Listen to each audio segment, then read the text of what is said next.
Magandang araw sa inyong lahat. Maligayang pagdating sa aking kwento ngayon. Abangan ang mga kakaibang pangyayari na magpapakilabot sa inyo. Hindi sa lahat ng oras ay pwede kang mamahiya, mangalipusta at mangmaliit sa mga taong nakakababa sa'yo. Hindi porket mapera ka, ay pwede mo na silang tapak-tapakan at pagbuntunan ng galit. Dahil hindi rin lahat ng tao ay kayang tiisin ang kagaspangan ng pag-uugali ng mga taong mapangmata sa kapwa. Itago niyo na lamang po ako sa pangalang Samuel. Tubong Aklan. Gusto ko lang magbahagi sa inyong channel ng totoong karanasan.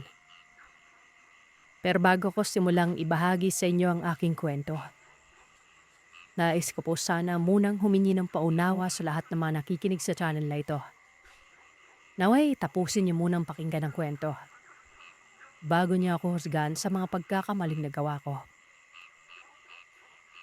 Taong 2002, ng mga panahong ito ay nanilbihan ng aking ama sa isang mayamang mag-asawang itago na lamang natin sa pangalang Lorna at Ricardo. Ilang taon nang nagtatrabaho ang aking ama sa pamilyang ito. Kaya't noon ngang magbinata na ako ay napagpasyahan kong mamasukan na rin habang nag-aaral. Kumbaga, part-time job ika nga sir sa. Noong nagtatrabaho na ako tuwing walang pasok sa eskwelahan bilang magsasaka, ay doon ko nalaman ang totoong ugali ng mag-asawa. May kagaspangan ng pag-uugali ng amo kong lalaki at hambog ko magsalita.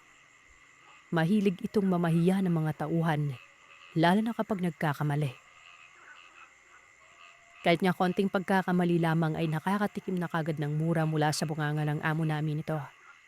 At talagang mapapahiya pa sa harap ng maraming tao.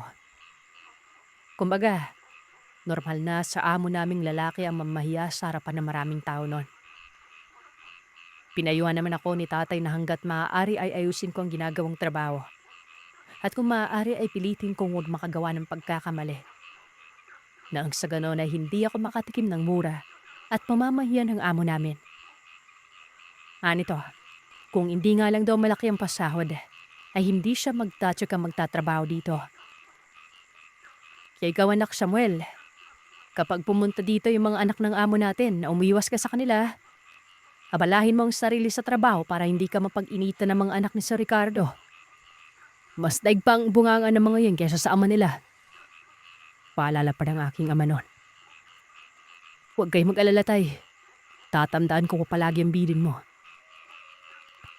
Magmula nang mamasukan ako ay walang araw na hindi nagbubunganga ang amo namin. Kesyo kukupad-kupad do kami kung magtrabaho. At sayang lamang ang perang pinapasahod niya. Tiniis ko lang ang lahat ng mga pagbubungangang ginawa niya sa amin ng mga kasamahan ko.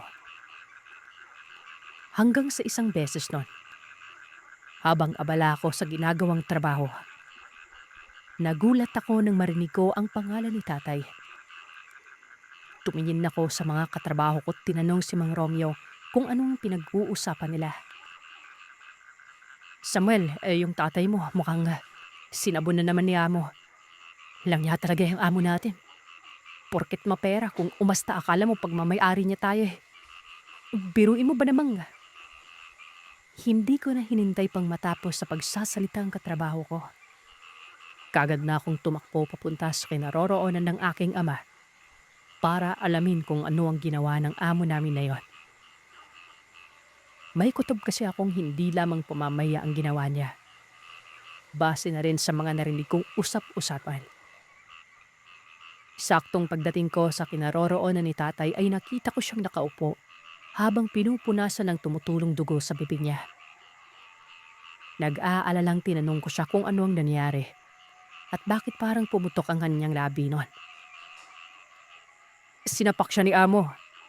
Kanina kasi habang pinapagalitan siya ay hindi niya napigilan ng sarili. Nasagot niya. Walang hiya talagang matandang yan. Kung hindi lang talaga natin siya amo, baka naambalos ko na yun ng bit-bit kong pala eh. Sagot ni Mang Cesar. Matapos abutan ng tubig inumin ang aking ama. Nang marinig ko ang sinabi ni Mang Cesar ay kaagad na nag-akyata ng dugo ko sa ulo. Gusto kong sugurin ng amo namin para ipatikim sa kanya ang ginawa niya kay tatay. Pero agaran naman akong pinigilan ni tatay at sinabing wag nang gumawa ng gulo. May kasalanan din naman umano siya dahil sinagot-sagot yung amo namin na yun. Pero tay, hindi naman tama yung ginawa niya sa'yo. Dapat sa kanya, sapakin at padugo niyong uso eh. Tama na anak, hindi solusyon yung gumante. Isa pa baka nakakalimutan mong nag-aaral ka kaya mas kailangan natin ng pera.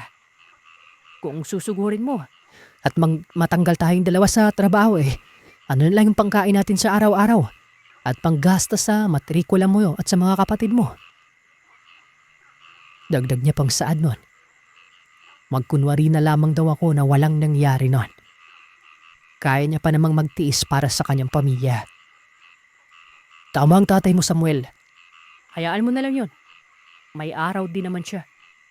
Darating ang araw na makakatagpo yan ng taong magbibigay ng leksyon sa gagaspangan ng pag-uugali niya. Siguraduhin talaga ng taong yan na hindi na tumaulit tayo. Dahil sa susunod, hindi na talaga ako papayag na may manakit sa'yo. Kung hindi ko man siya magantian sa pisikalan, kaagantian ko yan sa pamamarang alam ko. Samuel! Bulyaw ng aking ama't pinandilatan niya ako ng mga mata't sinabihang tumigil ako sa kung ano man ang tumatakbo sa isipan ko noon. Humugot na lamang ako ng malalim na hininga at humingi ng tawad sa kanya. Hindi ko nais na magalit siya sa akin. Pero sana lang ay wag na talagang masundan pa ang nangyaring ganon. Magmula ng araw na sinaktan ng amo namin si tatay, hindi na ako lumayo sa kanya. Babantayan ko siya baka maulit na naman yung nangyari. Sa tuwing pumupunta sa pinagtatrabahuhan namin ng mga amo namin ay ganun at ganun pa rin. Palagi silang nagbubungangat kung umastay akala mo mga ipinanganak na perpekto. Ipinangako ko talaga noon na magsisikap ako mag-aral sa kolehiyo para oras na makapagtapos na ako at makapagtrabaho. Pahihintuin ko na sa pagtatrabaho si tatay. Susuportahan ko na lamang sila dahil ayoko nakikita siyang minamalit ng ibang tao at pagsalitaan ng mga masasakit nun. Hanggang sa isang araw, dumating ang pangyayaring sumubok sa aming pamilya. Nadisgrasya si tatay. Nadaganan ng malaking bato ang paa ni tatay at natusok pa yun ng bakal sa oras ng trabaho. Kinakailang masemento kaagad ang paa niya nang sa ganon ay makalakad siya uli. Samantalang iba naming mga katrabaho ay hindi naman gaanong nasaktan nung gumuho ang ginawa nilang trabaho doon. Si tatay at si Mang Romy lamang ang malubhang nasaktan. Pabuti na lang at hindi ako pumasok ng araw na yun dahil sa may inaasikaso ako sa eskwelahan. Kung kaya't hindi ako nadamay sa disgrasyang nangyari sa pinagtatrabawan nila. Maliit na halaga lamang ang sinagot ng amo namin. Kaya naman litong-lito na kami ni nanay at hindi alam kung saan hahagilap ng malaking halagang pambayad sa ospital. Halos lahat ng mga kaibigan ko at kakilala, nalapitan ko na pero konti lamang ang nalikom kong pera. Ni hindi niya kakasyon sa mga bilihing gamot. Pasensya ka na pre, ito lang talaga yung nakayanan kong iabot sa yung pera. Gipip din kasi kami ni Mrs. ngayon Wika ng kaibigan ko nang lapitan ko siya at humingi ng tulong pang pinansyal. Ayos lang pre, maraming salamat dito. Malaking tulong na to, pambayad sa ospital ni tatay. Bakit hindi mo subukang lumapit sa amo mo? Bumalik ka na lang kung ayaw niyang gumasta sa pagpapa-ospital sa tatay mo. Hindi ka hindi nun. Ilang taon nang tatrabaho yung tatay mo dun Halos doon na nga siya tumanda, kaya tiyak siguro makakaglalabas ng pera yon. Sinabi ko naman sa kanyang baka hindi ako peramin ni Mang Ricardo. Kilala ko yung ugali nun. Baka ipagtabuyan lamang ako oras na lumapit ako sa mata pobreng ito. Isa pa ay maliit na halaga nga lang ang sinagot niya sa pampadumot sa tatay ko. Samantalang alam niya namang nasa critical na kondisyon ang aking ama nun. Halo ka ba pre? Hindi malalaman kung hindi mo susubukan. Lakas sa may loob mo. Isipin mo na lang para sa tatay mong ginagawa mo. Dahil sa wala na nga akong ibang malapitan ay sinunod ko ang suwisyon ng kaibigan ko. Kung ayaw magbigay ng tulong ng amo ko nun, Manghihiram na lamang ako ng pera sa kanya, pandagdag sa gastusin sa may ospital. Ginahaponan nga ay naglakas loob na akong kausapin ang amo kong lalaki. Ipapakaltas ko na lamang sa sahod ko ng pautay-utay hanggang sa mabayaran ko na lahat. Total naman na ilang taon na rin nagtatrabaho si tatay dun sa bahay nila. At alam niya naman kung saan ang bahay namin. Baka po pwede akong makahiram ng malaki-laking halaga para sa gastusin. Isa pa, nasa oras ng trabaho si tatay nang mangyari ang aksidente. Dapat niya sagutin niya ang lahat ng gastusin sa ospital. Dahil nasa poder niya si tatay noon. Nung makita ko na si Mang Ricardo ay huminga muna ako ng malalim. Bago lumapit dito at masinsinang kinausap. Nang kinausap ko na at sinabi ko kung maaari ba akong makahiram ng pera para sa gastusin ni tatay noon. Gayon na lamang ang gulat at panlulumo ko noon. Nang bigla na lamang akong singhala nito. Yan ang problema sa inyong mga may hirap. Problema nyo ipapaako ninyo sa iba. Aba, hindi ako nagpapakahirap maghanap ng pera para lamang ipamigay ah. Babayaran ko naman ho ang hihiramin kong pera. Ikakaltas niya naman no sa sahod ko eh. Kailangan ko lang po talaga ng pera. Maluhaluhang pakiusap ko noon. At kahit na pinagsalitaan ako ng kung ano-ano binaliwala ko lamang ito. Talagang kinapalan ko ang pagmumukha ko at ibinaba ko ang pride alang-alang sa kalagayan ng aking ama. Pinagtitinginan na kami ng mga tao. Kung kaya't nais ko na lamang lupubog sa kahiyan. Lalo na noong sabihin ng amo kong lalaking wala akong mahihita sa kanya. Hayaan ko na lamang daw na mamatay si tatay. O kaya naman ay magbenta umano ako ng kidney para may panggasto si tatay sa ospital. Nang marinig kong sinabi ng matanda, din ko na hindi napigilan ang sarili at sinagot-sagot na siya. Masyado niya na kasing niyurakan ng aking pagkatao. Lalong-lalo ng pagkatao ng aking ama. Hindi porket mahirap lang kami at wala kaming pera ay pwede niya na kaming pagsalitaan ng ganon. Kung makapagsalita ka, hayaan kong mamatay yung tatay ko. Akala mo ganun lang kadali ah. Paano kaya kung baliktarin nating sitwasyon? Yung anak mo yung malagay sa peligro at sabihan kitang hayaan mo nang mamatay yung anak mo. Ano kayo mararamdaman mo? Sa bagay, hindi mo nga pala maramdaman yung ganyang bagay sa ngayon. Dahil marami ka pang pera at malulusog at masigla yung mga anak mo. Huwag ka mag-alala, Mang Ricardo. Darating din tayo dyan. Sunod-sunod na sapak, sipa at tadyak ang inabot ko sa matandang mata pobre. Hindi ako lumaban. Hinayaan ko lang ang mga ginagawa niya at hinayaan ko ang sariling lunurin ng puot at galit sa matanda. At sa pamilya nitong walang ginawa ng mga sandaling yon, kundi ang panoorin lamang kung paano akong binugbog ng padre di pamilya nila. Bago umalis sa matanda ay nakuha pa ako nitong duraan at sinabihang magdusa sa kinasasodlakan. Nang mga sandaling yon ay hindi ko na nakayanan pa. Kusa na lamang bumagsak ang mga luha ko habang tiimbagang na nakatitig sa kanilang naglakad ng palayo. Pag-uwi ko sa bahay, ang mga kapatid ko lang ang nadatnan ko nun. Nasa ospital si nanay at binabantay ng kalagayan ni tatay. Buong magdamag akong umiiyak at nag-iisip kung saan maghahagilap ng pera. Hindi ko na alam ang gagawin at wala akong alam kung sino ang lalapitan ko. Maghintay lang kayo. Darating din yung araw na unti-unting maubos ang pera niyo nang hindi mo namamalayan. At mararanasan niyo kung paano maliitin ng ibang tao. Wika ko sa sarili noon, habang tiimbagang na nakatitig sa kawalan at napasuntok sa dingding ang kamao ko noon.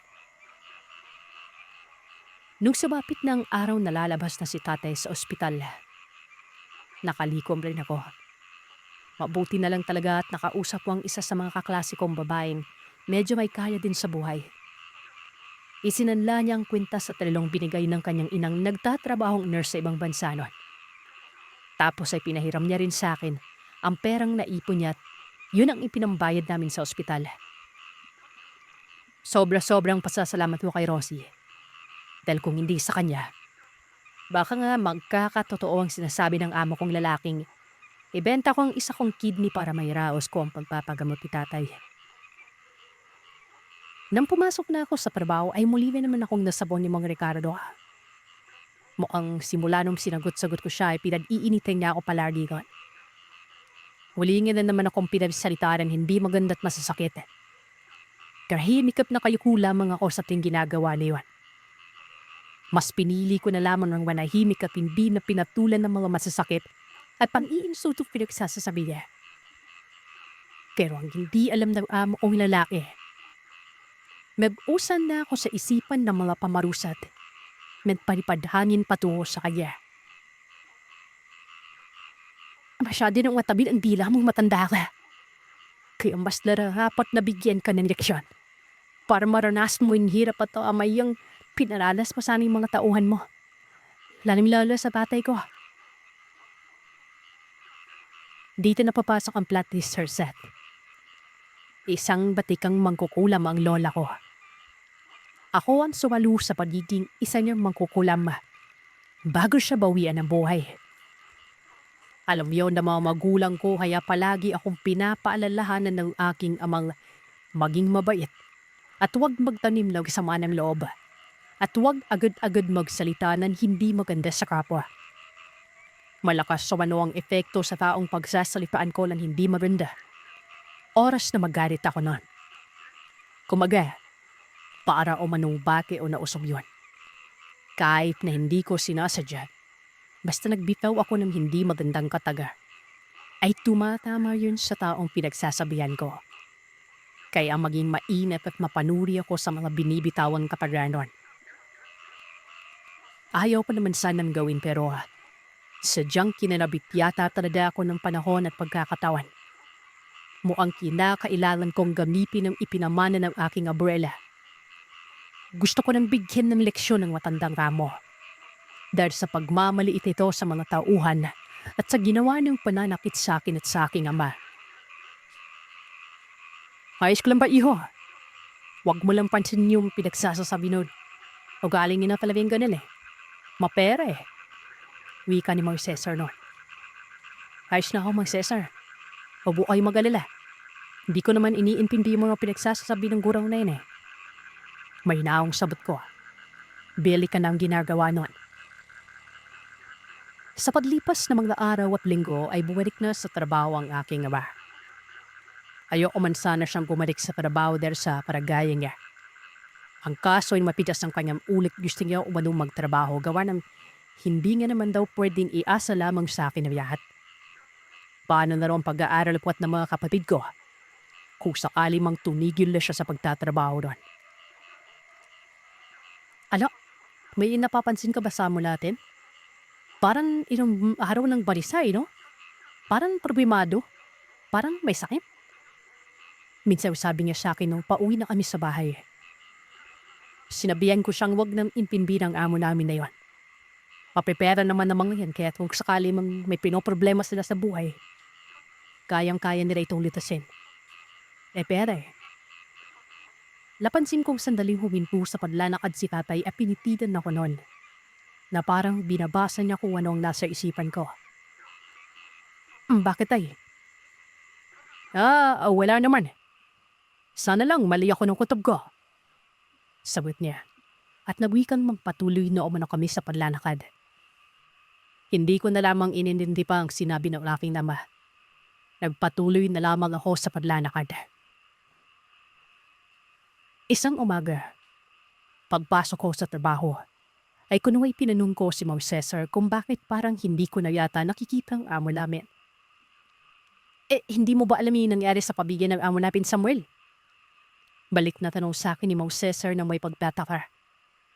Ako naman kahit maramdam ko tumalab na ang pamarusang pagpapalipad hangin na ginawa ko sa pamilya ng amo namin, nagkunwari pa rin akong walang alam at nagtataka noon.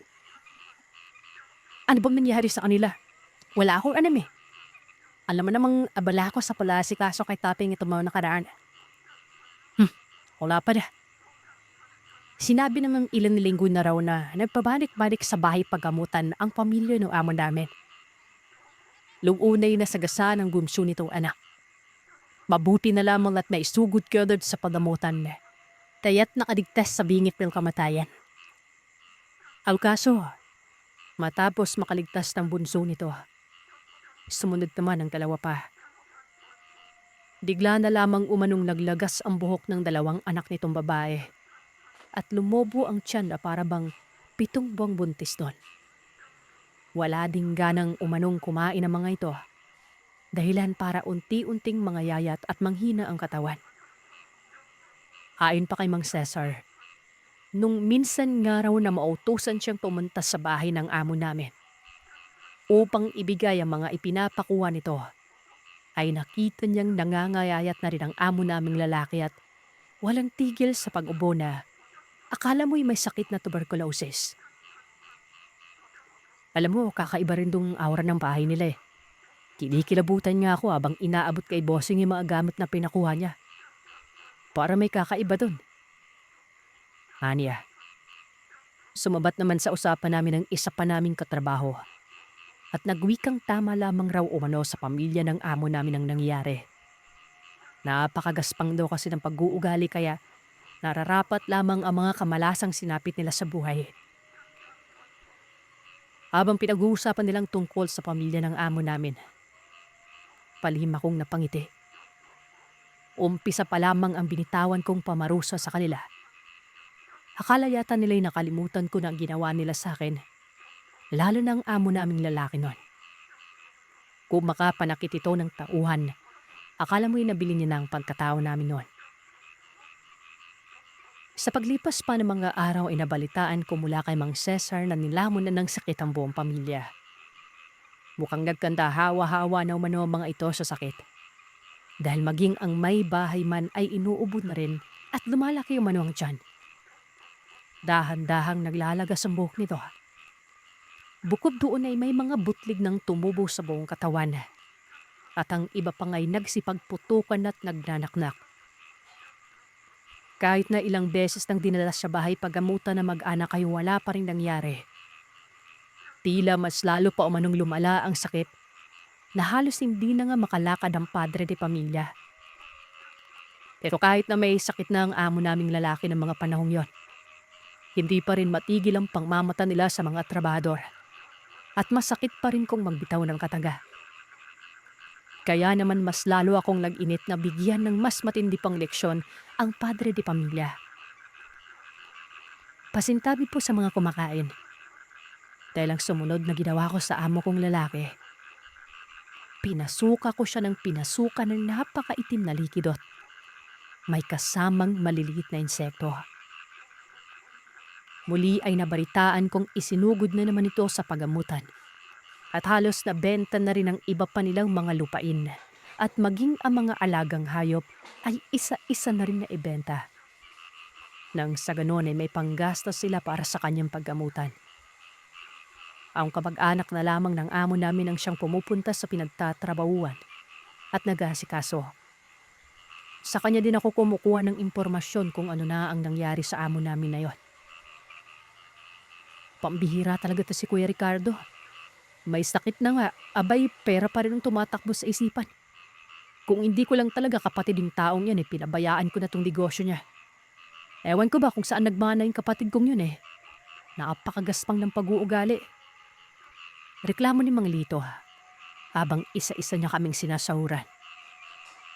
Boss, hindi pa rin pala nagbago si Bossing kahit na nakalubog na siya sa higaan. Sarkastik kong tanong ng kasamahan ko noon. Ugiling-iling si Mang Lito at nagwikang mukhang hindi na yata umanong magbabago pa ang ugali ng kapatid niyang yon. Tila umano mas lalong naging magaspang pa ang pag-uugali. Dahil maging siya man ay pinagbibintang ang nanguhulimbat ng pera. Kaya hindi umano kompleto ang perang isinosrender niya dito. Dagdag pang sad dito. Kung hindi nga lang raw siya naawa sa mga pamangkin niya at baka mas lalo pang lumubog sa utang ng pamilya ng kapatid niya hindi siya magmamagandang loob na tulungan itong patakboy ng negosyo habang nagpapabalik-balik ito sa ospital at nagpapagamot. Marami pang mga bagay ang ikinuwento sa amin ni Mang Lito tungkol sa pamilya ng kapatid niya. Pero sa lahat ng mga sinabi niya, tanging sa mga anak lamang ni Mang Ricardo ako nakaramdam ng awa. Alam ko namang naimpluwensyan lamang ang mga yon ng kanilang ama. Araw ng Martes, pasado 3:00 ng madaling araw, hinihanda ko ang mga kadamitang ipinamana pa sa akin ng abuela ko. Matapos ko maihanda yon, nagsimbi na ako ng pandiran iting. Inumpisa na ang paimtin na pag-uusal ng mga katadang. Ipinapatigal po ko sa matandang amo ko. Hindi ko ikinanim sa katawan ng aong bibiktimahin ko ang kulam na ginagawa ko. Law sa tanon ay hindi malaman ng mga albularyo kung sakali mang maisipang magpagamot na mga ito. Salip, ipinapadaan ko lamang yan sa pagpapalipad hangin. At kung minsan ay pagpigay po. Sa tuwing nagpapagamot naman sila sa ospital ay mas lalo lamang yumalala ang kulam na ginawa ko. Mga kamalasan sa buhay ang una kong pamarusang binigay. Gaya na lamang nung sinod-sinod na pagkakasakit ng pamilya niya. Unti-unting pag-aubos ng pera at iba pang mga ari-arian at pagkabaon sa utang. Lang sa ganoon ay maranasan niya rin kung paano magmakaawa sa ibang tao at pagsalitaan rin hindi maganda. Ang kaso, mukhang nabuliyaso ako pagdating sa pera. Dahil isa sa mga kapatid ng amo kong matandang na voluntaryong kiluman nito. Mukhang malakas-lakas ang kapit niya sa angin na bumagabay. Hindi ito masyadong tinamaan ng kamalasan. Pasalamat lang palagahang matandam yan. Dahil may kapatid pa siyang nakahandang umalalay sa kanya. Noong mga panahon nakaratay na ito sa higaan at naghihimilupikaos. Kaya hindi niya maranasan ng magmakaawa sa mga tao para pahiramin ito. Nang gabing yon, masyado na akong nagpalamon sa galit na nararamdaman. Wala na akong ibang inisip pa kundi agmubanti na lamang sa amo. Hindi ko pa rin matanggap ang mga kawalang hiya ang ginawa sa akin at sa aking ama. Gawin din sa iba ko pang mga kasamahan sa trabaho. Mas lalo kong pinapalala ang kalagayan nito. Pipong mahihirapan talagang tumukoy ang albularyong gagabot kung sino ang kumulam sa kanya.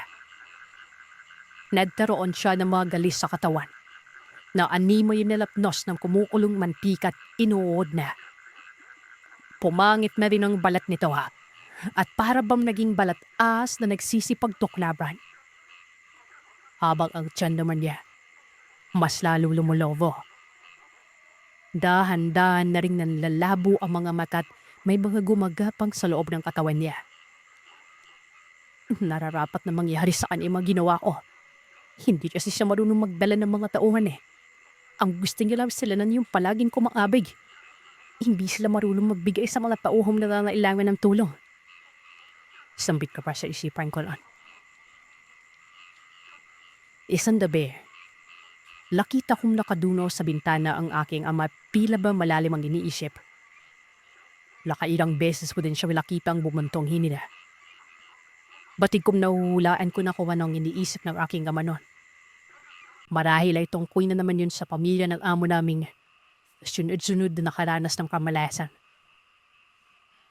Lumabas na muna ako ng bahay para magpahangin at para makapag-isip-isip na rin kung tama pa bang ginagawa ko.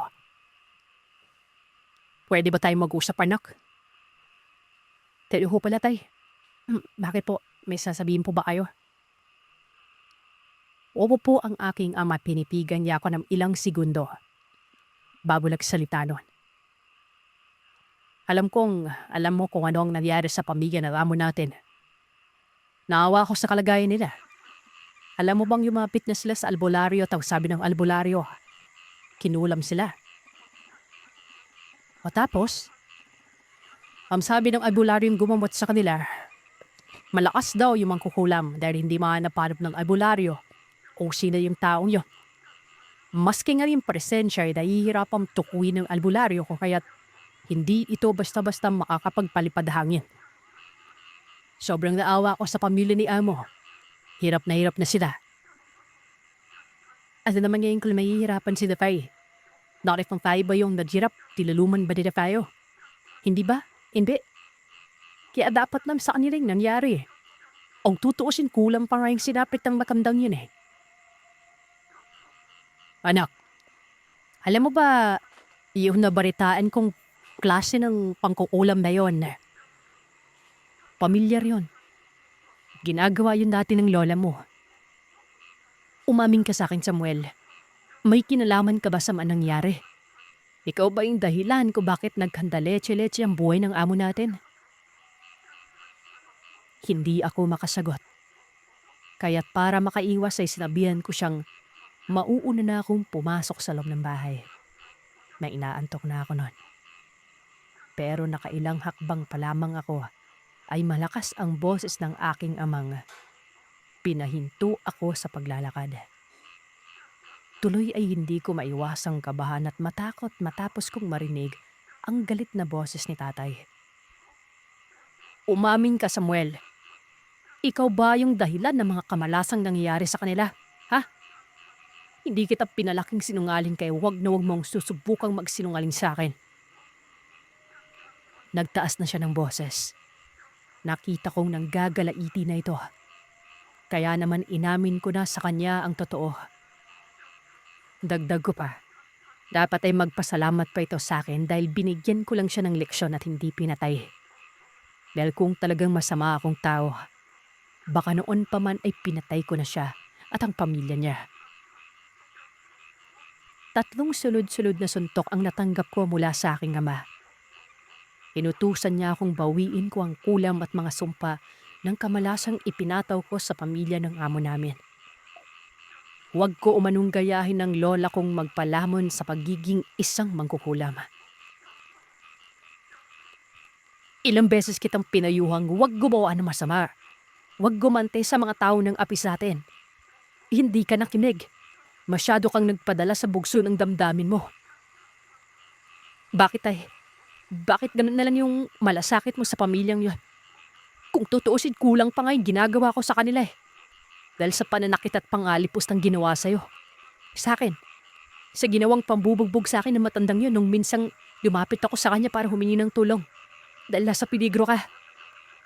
Bakit ganun na lang kung magmalasakit ka sa kanila? Hindi ko na napigilan ng maiyak nun. Lahat ng galit at sama ng loob ko ng gabing yon ay inilabas ko at sinabi ko sa aking ama. Kuminahon naman ang aking ama at ipinaintindi sa akin ang lahat. Sinabi niya sa akin na kung hindi dahil sa mga amo namin ay hindi kami makakapag-aral na magkapatid nun. Kahit na masama ang ugali nito, bumawi naman sa amo naming babae. Hindi naging madamot sa pera. At ang totoo nga niyan, bago siya lumabas ng ospital, kinausap siya ng amo naming babae at binigyan ng malaking halaga. Ayaw niya sanang tanggapin ang perang binigay ng amo. Ang kaso nga lang ay mapilit ito kaya't napilitan siyang tanggapin yon. Siguro nagkataon lang na nagsabay-sabay ang problema nila nung lumapit ka para huminam ng pera. Pero sana naman anak, huwag kang tumingin sa panlabas na kaanyuan ng tao o sa mga masasakit na salitang lumalabas sa bunganga nila. Hindi lahat ng mga mukhang barumbado kung magsalita ay masama ang ugali. Kadalasan pang mga masasamang ugali ay yung mga mukhang santo at hindi makabasag tinggan sa harapan mo. Nang gabi yun ay nag-isip-isip ako. Hindi ko naisip ang mga magagandang bagay na ginawa ng amo namin. Lalong-lalo na yung babae. Kung tutuusin ay napakaswerte ko dahil sa pumayag ang amo kong yun na magtrabaho ako habang nag-aaral. Kung ibang amo pa yon, sigurado hindi sila papayag sa ganon. Nung sumapit ang 3:00 na madaling araw, isang pagpapasyang ginawa ko. Kinadas ko ang lahat ng kulam na pinapalipad hangin ko sa pamilya ni Mang Ricardo. Alang-alang sa aking ama. At para hindi na ako muling makagawa ng pagkakamali, tuluyan ko nang ibinaon sa lupa ang mga kagamitan ko sa pangkukulam. Iminulat ako ng aking ama sa mga maling gawain at siya rin ang nagkumbinsi sa akin. Kalimutan ko na ang natutunan ko mula sa abuela ko. Bago pa man ako makagawa ng malaking pagkakamali noon. Aniya, mas mahirap nang bumitaw sa gawaing kaliwa. Oras na may magbuwis na ng buhay dahil sa mga maling nagawa ko noon. Lumipas ang mga araw, linggo at buwan. Muling nanumbalik ang pangangatawan ng amo ko. Ganon din ang kanyang pamilya. Umalis na rin ang kapatid ni Mang Ricardo at siya na muli ang namahala. Pero bago umalis yun, nalaman kong mula kay Mang Ricardo na totoo ngang nangulimbat ng pera ang kapatid niyang yon. Sinamantala nito ang pagnanakaw ng mga kinikitang pera sa negosyo. Noong mga panahong nanghihina siya. Nalaman din namin na si Mang Lito pala ang dahilan kung bakit nagkaroon ng aksidente ang pinagtatrabawan nila tatay. Nakitaan ko na rin ang pagbabago ang pag-uugali ng amo namin. Hindi na ito magaspang magsalita at hindi na namamahiya ng mga tauhan. Nagtagal pa kami ni tatay doon hanggang sa makapagtapos na ako ng pag-aaral at nakayanan ko ng buhayin ang pamilya namin. Itong kwentong ibabahagi ko ay tunay na karanasan namin ni nanay at tatay. Ako si Robin.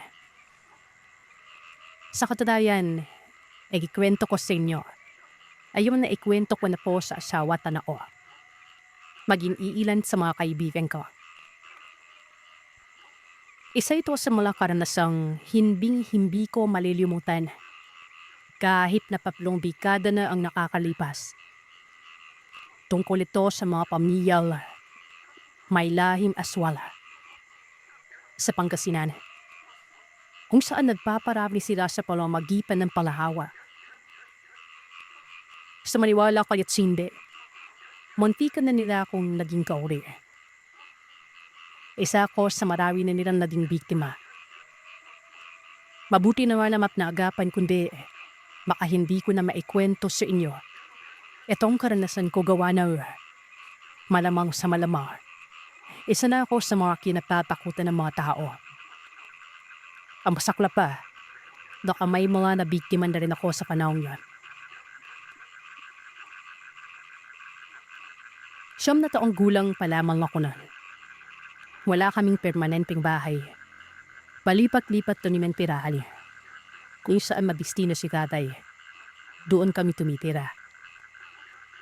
Dumingumpahan niyo kami sa malapit na paupahan ko saan siya nagtatrabaho. Isang sandalo ang aking ama. Kaya kung saan-saan para siya nabibistino nun.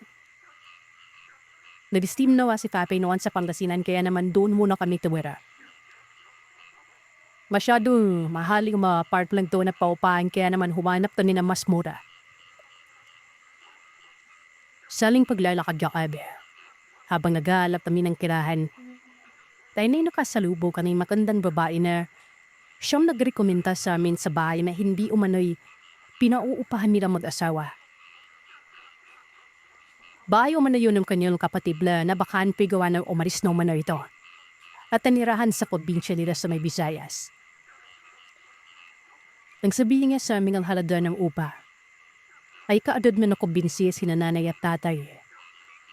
Kalahati lamang kasi nito yung upa naman na una naming napagtanuan. Sinabihan kami ng matanda na sumunod kami sa kanya para maipakipin niya sa amin yung kinagtukoy ng bahay. Simulid naman kami sa kanya. Hindi namin akalain na yung tinutukoy ng bahay ay may kalayuan sa balyar. Ay naman sa kanya, wala umanang pumapasok ko sa sasakyan sa lugar na yun. Kaya wala kaming ibang magagawa kundi mablakad. Madamo at makipot ang gaan papasok doon. Para yung malawak na bukirya, kung saan napaliwigiran din ng mga manalaking haramay. Maganda at nakakatakot yung kapaligiran. Pero ang nakakatakot din dahil sa layo na ng lalakad namin ay wala pa akong nakita mga bahay. Nakabagtataka. Dahil pare-pareho na kaming hinihina ni nanay at tatay pero matandang sinusundan namin. Para ba walang kapaboran sa paglalakad? Hindi rin ito bulabagal. Sa tansya ko noon nasa 50 na ni Badeka. Kurbot ng balat niya. Puro puti na rin yung mahaba niyang buhok na halos umabot na sa sako. Lam makaraping kami sa sinasabi niyang lugar. Nakipin namin na may maliit na komunidad doon, kung saan napakapalyak ng pamumuhay ng mga Pedroy. Karamihan sa bahay ng laroroon ay mga kubo lang. Mali yung pilawang bahay lang ang konkreto at simentado. Yung malaking bahay na nasa pinakadulo at yung bahay na ay pinauupa nila sa amin. Pati na yung bahay ng matanda na nasa hindi kalayuan. Gawa lang sa awayan. Sapti lang yung malaki ng bahay na pinauupa nila sa amin. Meron tong 2 kwarto at maripla sala. May maliit na banyo rin sa galing likuran. At sa hindi kalayuan ay merong balon na mapag-iikipan. Napadpa siya ni nanay at tatay na doon na naman kami tumira na. Malaki kasi ang mapipipid nila kung doon kami mangungupahan. Sobrang mura lang pero para dinon. Tapos ay konkreto pa at kompleto na rin sa kadalipan. Lerong mesa, upuan, bawat kwarto ay may papag. Meron na rin kalan na pangkahoy at uling. Hindi na namin po problemahin ang lutuan. Ang problema lang talaga namin ay yung layo ng nilalakad papunta sa bayan. Si tatay lang naman ang madalas umalis kaya siya na lang ang namamalengke. Nataon naman na bakasyon noon kaya wala akong pasok.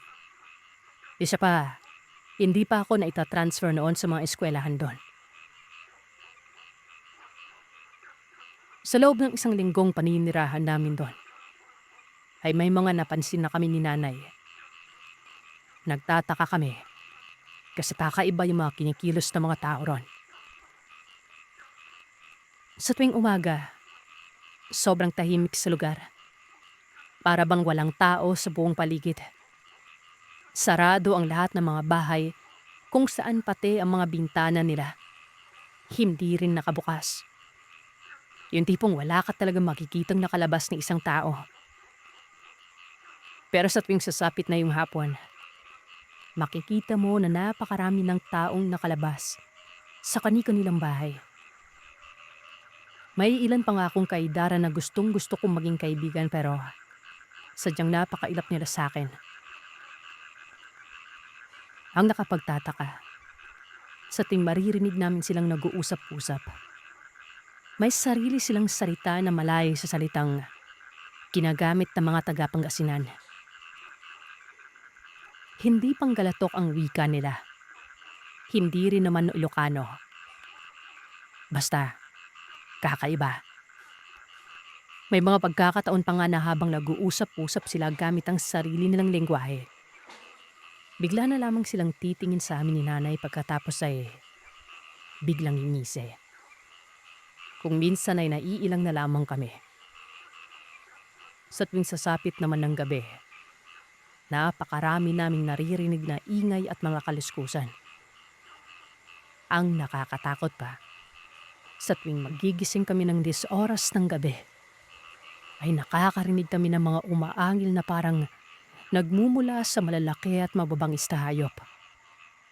Kung minsan, nakakarinig din ako ng mga pagaspas ng pakpak. Sa ting ikikwento ko yung kay nanay ay sinasabi niya na baka pakpak lamang yun ng mga pato at kansa. Napakalat-kalat ton.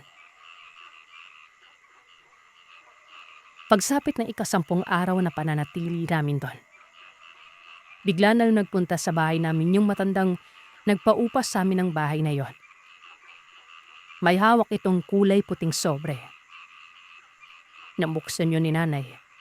Isa yung imbitasyon para sa hindi umano'y 7 kaarawan ng isang batang tagaron.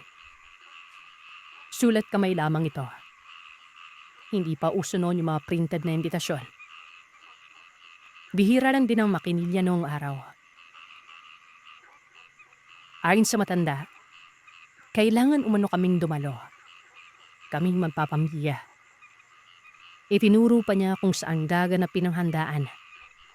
Doon sa pinakamalaking bahay sa pinakadulo. Halatang mayayaman yung mga nakatira doon. Dahil sadyang malaki at maganda talaga yung bahay nila. Tumango na lamang si nanay. Dahil nahiya na rin naman siyang tumanggi sa matandang yon. Nang sumapit na yung eksaktong petsa na nakalagay sa imbitasyon, eksakto naman na masama ang pakiramdam ni nanay. Wala rin si tatay dahil naka-duty ito. Nang sumapit na yung eksaktong oras ay ako na mismo ang nagpresenta na ako na lamang ang pupunta ron. Nakakaya naman kasi kung walang isa man sa amin ang pupunta. Isa pa, may nakahanda ng regalo si nanay doon sa bata. Pumahig naman si nanay at iniabot sa akin yung regalo para ako na lamang umano ang mag-abot. Malapit lang naman yung bahay na yon. Sa katunayan, habutan na lang. Sa totoo lang, kaya gusto kong pumunta ron, ay gusto kong makahanap ng mga kakilala at kaibigan. Nababagot na kasi ako noon. Hindi ako sanay na wala akong mga kalaro at mga kabarkada. Kahit saan lugar kasi kaming pupunta, ay meron at meron pa rin akong nagiging kalaro. Nang makarating ako sa tapat ng bahay na yon, kada ba kong simalubong na matanda at na mismo may-ari ng bahay. Doon ko lamang bimalaman, Sir Seth, na mabina para silang dalawa. Marahil, pati si nanay at tatay ay hindi din alam yon. Kung hindi ko pa narinig na pinawag ng nanay ng may-ari ng bahay na yon, yung matandang nagpaupa sa amin, hindi ko pa malalaman. Ang unang bulat na panamira sa akin ay kung bakit ako lamang ang mag-isang ng punta roon. Kadag ko naman ipinayawanad sa kalang dahilan kung bakit hindi ko kasama si nanay at tatay. Nakita ko na medyo umarsim yung mukha nila. At para bang inis na inis sila sa narinig binamula sa aking man. Naisip ko pala noon na para bang napakalaking kasalanan na hindi nakapunpa si nanay at tatay. Hindi na sana ako tutuloy sa pagpasok sa bahay dahil medyo mahiya na ako. Pero ina kayo mamila ako papasok.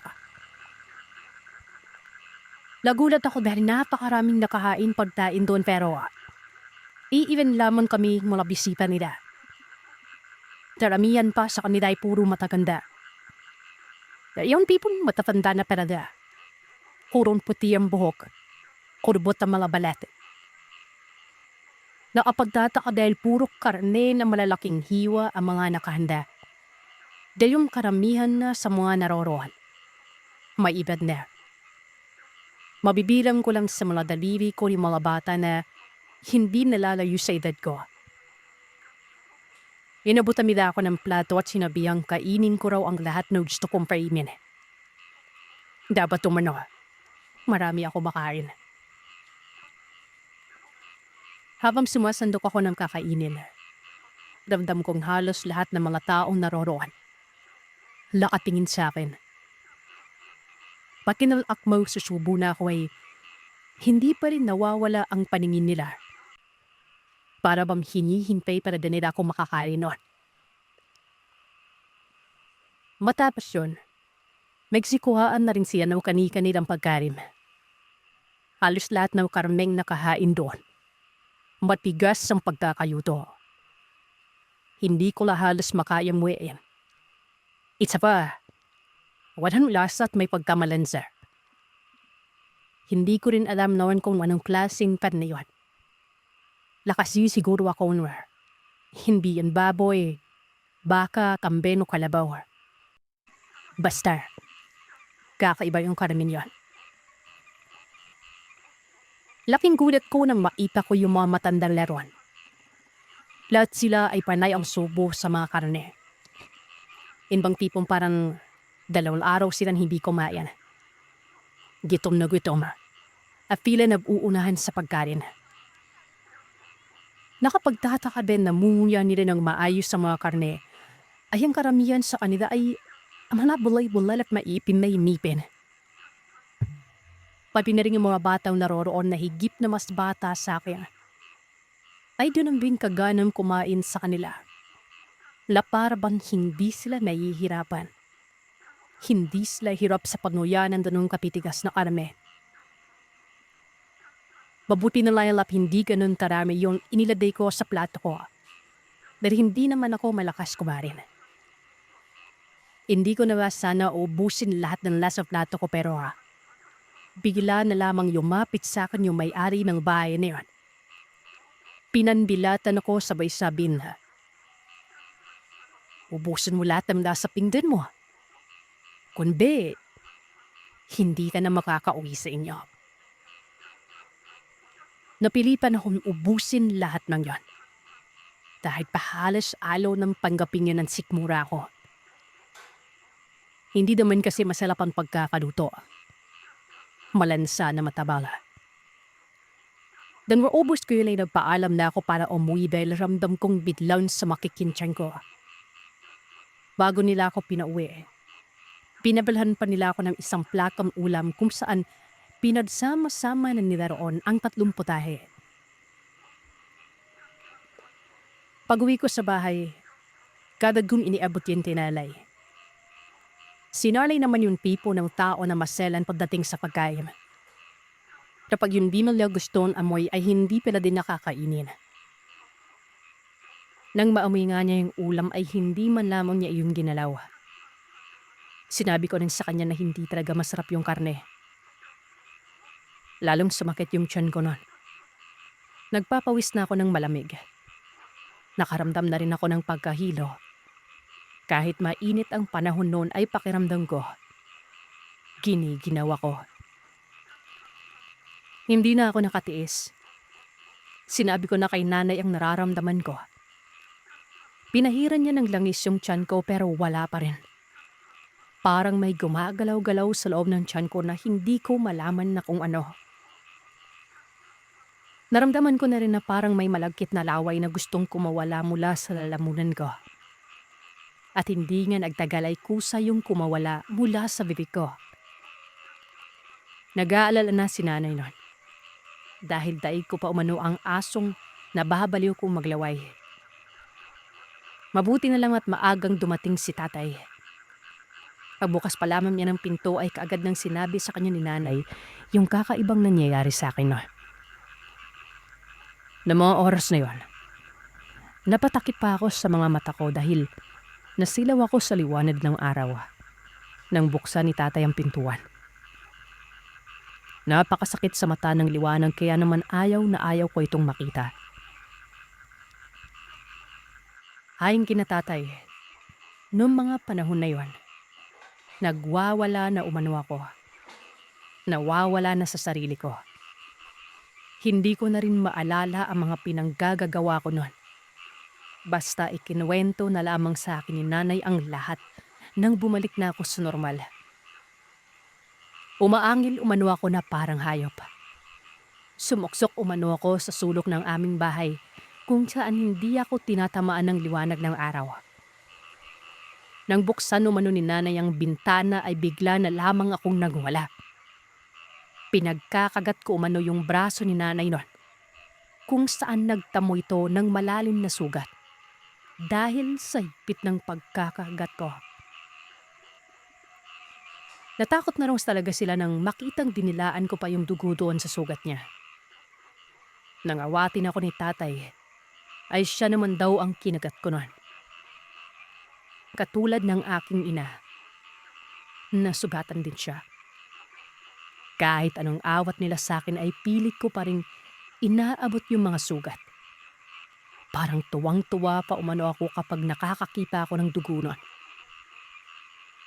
Natigil lamang ako sa pagwawala. Matapos buksan ni nanay yung pintuan namin kung saan sapul na sapul sa akin yung liwanag ng araw. Nagsusumiksik umano ako sa ilalim ng lamesa dahil ayaw kong nakikita yung araw. Paulit-ulit umano akong sumisigaw na isara ang pintuan nun. Iyak nang iyak si nanay, lalo na nang makita niyang sinasaktan ko na yung sarili ko. Pinagkakakalmot ko yung mukha ko, pati na rin yung braso ko nun. Hindi umano ako tumitigil sa ginagawa ko. Kaya naman napilitan na si tatay na kumuha ng lubid nun. Pikit mata niya umano akong iginapos. Na nung una ay tutol umano si nanay sa paghapos sa akin pero nang sabihin ni tatay na pansamantala lamang yon habang hindi pa sila nakakahingi ng tulong, ay wala na rin siyang nagawa kundi pumayag. Nahirapan si tatay na igapos ako dahil nagpupumiglas ako at nagwawala. Sobrang lakas ko umano nun. Kaya naman pinagtulungan nila ako ni nanay na maigapos ng maayos. Matapos noon ay sinubukan ni tatay na manghingi ng tulong sa mga kapitbahay pero nanatiling sarado ang mga pintuan ng kanilang mga tahanan. Walang ni isa man lamang sa kanila ang nagmalasakit at nag-abot ng tulong. Pumasok muli sa bahay si tatay at binilinan umano niya si nanay na bantayan ako ng maigi dahil magtutungo siya sa bayan para doon na lang humanap ng taong makakatulong sa amin. Pinakbo umano niya ng walang tigil yung daan patungo sa bayan. Ilang minuto lamang umano, nakarating na siya doon. Isa sa mga pedicab driver doon ang hiningan niya ng tulong. Ikinuwento niya yung nangyari sa amin. At nang sabihin ni tatay kung saan kami nakapira. Nadisipininan sa kanya yung mga taong nakapaligid doon. Lalo na yung mga nakarinig sa kanya. Bumakas ang pakot sa mukha ng pedicab driver. Gulat na gulat umano si tatay nang sabihin nito. Maini-ilagan umanin nila yung lugar na yun. Wala umanong driver na pumapasok lang. Gawa na puro mga aswala. Yung mala nakatira doon. Noon umano, kukunti naman sila pero hindi metpedal. Dumadami sila gawa na hinahawaan nila yung mga taon bago sa lugar. Hinatid naman na siya ng driver na yun sa bahay na magpapamiyam ang tingero at agularyo sa kanilang lugar. Pagdating nila ron, talid naman sinabi ni tatay yung pakay niya. Dalawang sumama sa kanya. Yung matandang lalaki at yung anak nikong palanay na apwa biyasa sa panggagamat sa mga hinawaan na raswala. May sarili umano silang kalabaw na may gareta. At ginawa ang sinakyan nila papunta sa amin. Nang kalapit na sila sa bahay, ay ipinaipan ng albularyong yung dala niyang danis. Umuuno yun. May senyales na may mga aswang sa paligid. Nang naipan nila ako ay kinumpirma nila na nahawaan na raw ako nun. Taadad silang umusag ng orasyon at may pinainom sila sa akin. May ipinahid din sila nila ni sa sikmura o na ikinorte nilang krus. Maya-maya ay nagsimula na akong magsuka. Napakarami ko umanong sinuka nun. Lahat ng kinain ko noong araw na yan, inilabas ko. May mga buo-buo pang karne na ayon sa mga manggagamat ay hindi umano pang karaniwang karne. Karne man na yun ng pawaw. Nang may suka ko na lahapay na walan na ako ng malay. Lagsing ako na walang kaip na anong natatandaan sa mga pinagagagawa ko. Ang tanging alam ko noon ay hinang-hina ako at hindi halos makatayo. Nagtataka rin ako dahil napakarami kong mga sugat na gawa ng kalimot. At doon naman ay kwento ni nanay ang lahat sa akin. Nag-araw ding yun ay natas sa balutan kami. Pinilunan kami ni lumipat na mga mabaip na antingero. Nabirekomenda din sila ng bahay na paupahan na pwede naming lipatan. Simula nyon, hindi na kami nakabelita patungkol sa mga aswara na nakapila sa lugar na yon. Laging mapanuri na rin si Nanay at Tatay. Hindi na rin tumatanggap pa ng kahit na anong invitasyon.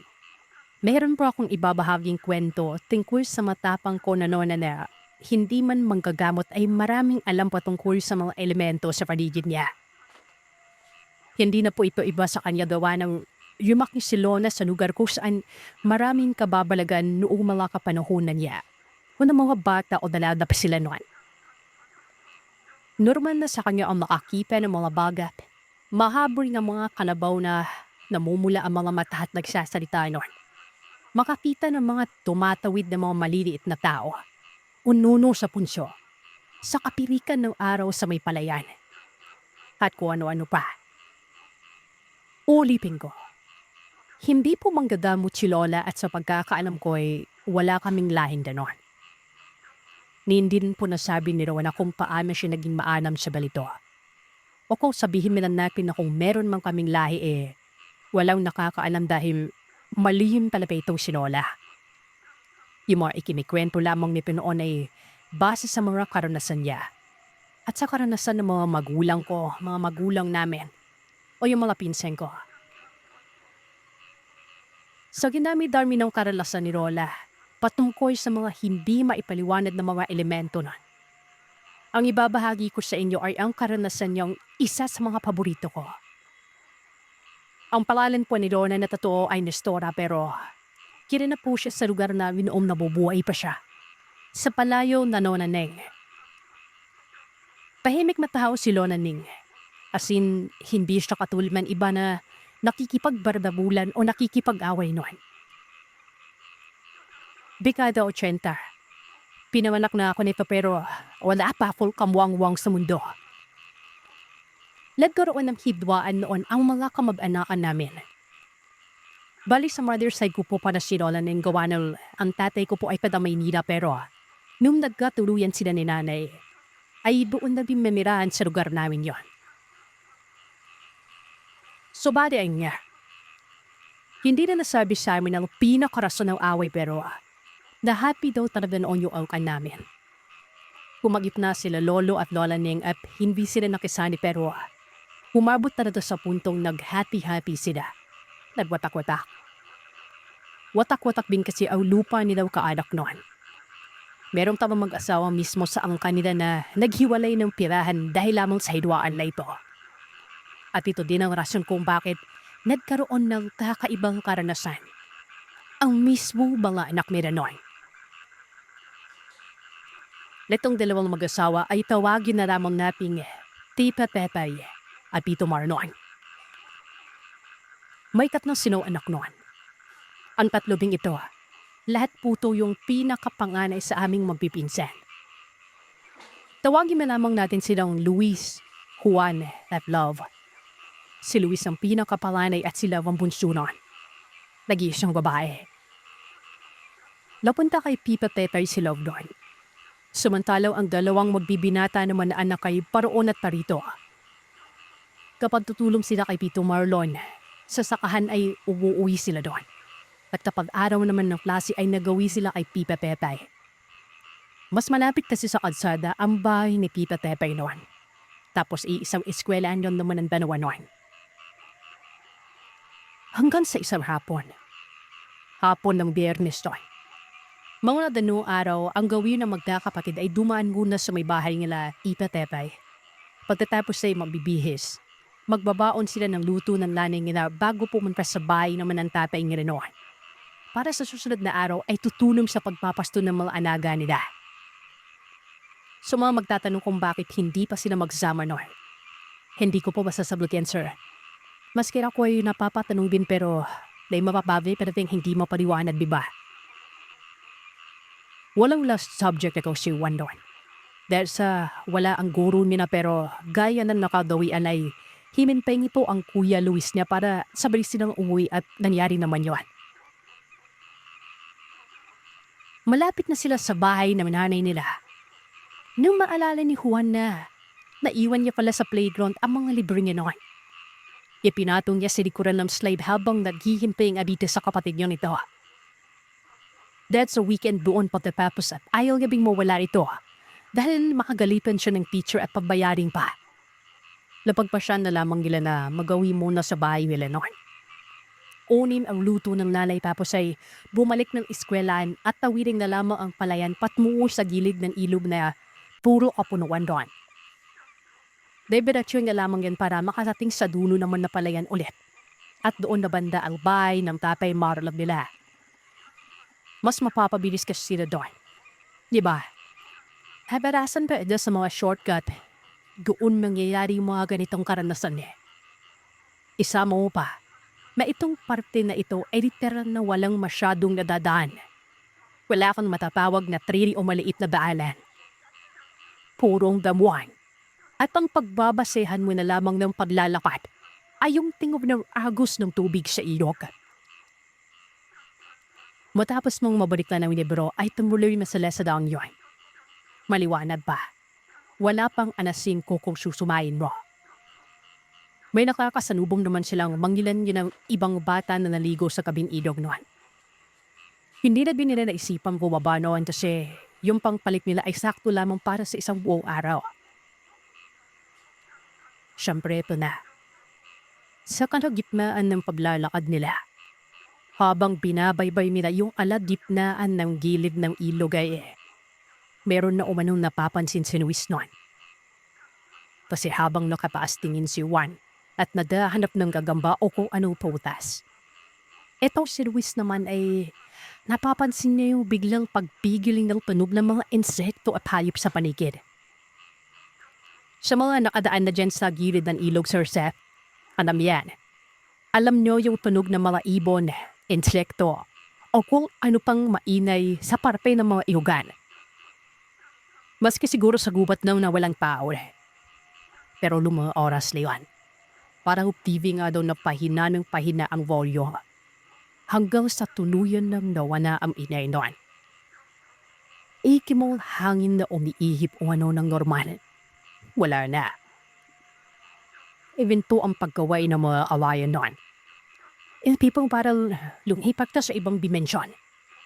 Dalun na danon umano ang pakiramdam noon. Sinaway na umano ni Luis ang kapatid na tara na Juan. Belian na nakit at baka inaantay na payo ni Papay. Beli pa rin namang sumunod daw kapatid hanggang sa makarapin sila sa dulo ng gilid ng ilog noon. Kapag sinabing dulo ng gilid ng ilog, Sir Seth, pa yung dediretso pa rin sila Luis noon samantalang ang ilog naman ay palikuna sa kanan noon. Dadon. Subali purong kalupaan at kapuluhan na ang dadap na nila bago sila makaraping sa parang o palayan noon. Pagkaraping nila doon sa parpe ng kanpo ng ilog na palikuna, danon na lamang ang gulat ni Luis nang mula doon sa pababa sa pangpa ay bigla na lamang siyang may narinig na malakas na kaluskos mula sa dahon-dahon at lupa noon. Sa aba ay binalikalito kaagad ang nakababatang kapatid na ilang metro lamang naman ang layo sa kanya. Hinawakan ito at hidatak na dalian na nila pero kasabay ng paghatak at pagtuloy-tuloy nila, dasla na ay palagpas na sa kante ng ilog na yon. Yung parpe kung saan naririnig ni Ruiz ang kariskusan ay isang malakas na pagsingha o malalim na paghina ang narinig nila doon. At bago pa man sila makalagpas ay napasigaw sila nang makita nila ang paakyat na pinanggagalingan ng kaliswas na yon. Yun ay isang tanabaw na sa tarik ng pababa na yun sa pampaw ay parang weirdong gumapang paakyat at pagdadating niya sa taas ay agad na tumayo sa tapat ng dadaanan nila Luis noy. Si Juan na walang takot ay nabatawa pa. Namangha sa ginawa ng kalabaw na paano habang nakaakyat ipabone o pining sila. Baka hindi nila magawang umakyat ng madalian sa parpe na yon.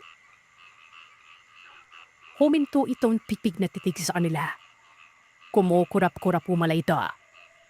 Napatanong si Juan kung kaninong kalabaw yon. Kung bakit hindi nakatali. Bakit nakawala? Dahil sinabi ni Luis naman namang hindi manayo ang pinantalian sa kanya doon. Pero bakit doon pinaribi ba? Wala naman kasing madandang dabuhan doon. Wala din mga bahay. Kaya naman naisip na lamang gina na pakamariligo yung may-ari sa baba. Pinapaalis nila ito doon pero ayaw magpatinad ng anabaw sa daan. Kaya ang ginawa nila, pumagilid na lamang sila noon. Sumoksok sila sa kabilang parpe ng mga kalayan. Yumagpas sila doon at bari-bari na pinuloy ang pagbahak papunta sa kakahuyan na wala ng ilog noon. Lakad, kwentuhan. Binaliwala na lamang nilang anabaw na umaraw. Hanggang sa meron silang napansin. Unti-unti na silang nakakaramdam ng gutom doon. Wabilis na duwilim ang paligid. Wala na silang makitang halos na liwanag. Tara po! Bilisan na natin. Ani ni Luis sa kapatid niya. Tuloy-tuloy silang nabilakad. Nang nablakat, nang nablakat. At gaya ng ibang mga may nagkaroon ng karanasan na ganito, ay hindi na nila makita ang gaan palabas nun. Pakiramdam nila ay pabalik-balik lamang sila. At gawa ng itong si Luis pa'y may idea sa nangyayari nun. Naisip nito na baka bagat yung kanabaw na humarang sa kanila nung hapong yun. Ang bagat ay pwedeng pabulag ng aswang o alaga ng aswal kumbaga na sinisimulan silang iligaw noon. Hindi nila alam pero mga oras na yun. Nanyingimig daw sila sa butom kesa sa pakot. Biluksan naman nila yung baunan na pinabela sa kanila kasi wanahan na silang trace kung hindi kainin yun. Pero takang-taka umano sinagawa na bahaw o malamig na umano ang ulam na yun. Imposible yun kasi wala namang, baka wala pang isang oras ang paglalakad nila at hindi naman aabupin ng isang oras ang dapat na paglalakad nila gawin. Maya-maya pa, labisabi na itong si Luis na bumalik na sila. Baka namang namali sila ng daangan. Tumango na naman itong kapatid niya. Mabiyakad sila pabalik. At pagkarating sa bandaw unahan ay nagpa siya ng magbaliktad ng suot ang dalawa pagkatapos ay pinahap na nilang pahimik ang daan na yun. Patuloy na humihilab pa rin umano ang tiyan nila noon kaya wala silang nagawa. Kinakabahan man ay kailangan nilang tumigil noon. Kinain nila yung mapipirang baon habang patuloy na naglalakad hanggang sa hindi nila na malaya naubos na nila ito. Sabi ni Luis, huwag daw silang pitigil hanggat hindi sila nakakakita ng pamilyar na tao. Bahay o lugar. Maramdaman lamang nila o marinig yung tunog ng idog. Okay na rin sila dapat lang. Dumay-tuloy lamang sila pero wala. Natunaw na ang kinain nila lahat-lahat. Nanakit na mga paa nila. Ilang beses na rin silang nagpahinga. Paiyak na si Juan doon. Pero ito si Luis ay sinabihan itong apabig niya na huwag iiyak din kapag takot na. Mas lalo nga ng kinakatuwa yun. Hindi na daw alam na magkapatid kung ilang oras na silang patuloy na naglalakad. Pero ang nararamdaman nila ay ang grabing gutom habang naglalakad noon. Hanggang sa tuluyan ng magbili mamilanip. Madaribag ko lamang sirsat na wana silang bilaw inawan on gawa na kaampaan pinamat sila na hindi sinabadabihan. Hanggang sa ipinarano hindi na nila alam talaga kung paano sila makakauwi na pahanagaw silang malaan na doon. Kapag sinusubukan nila sa widawa, may mga naririnig siya ng gulungan at sitsik kaya hindi nila magawang liyakasan ng boses nila. Dahil sa pakiramdam nila ay may nagmamasid sa kanila noon. Nabuhayan sila ng loob noon. Nang maaipa sila ng liwanag sa hindi kalayuan. Sinundan nilang liwanag na yan. Isa'y pang bahay. Nag-iisang bahay.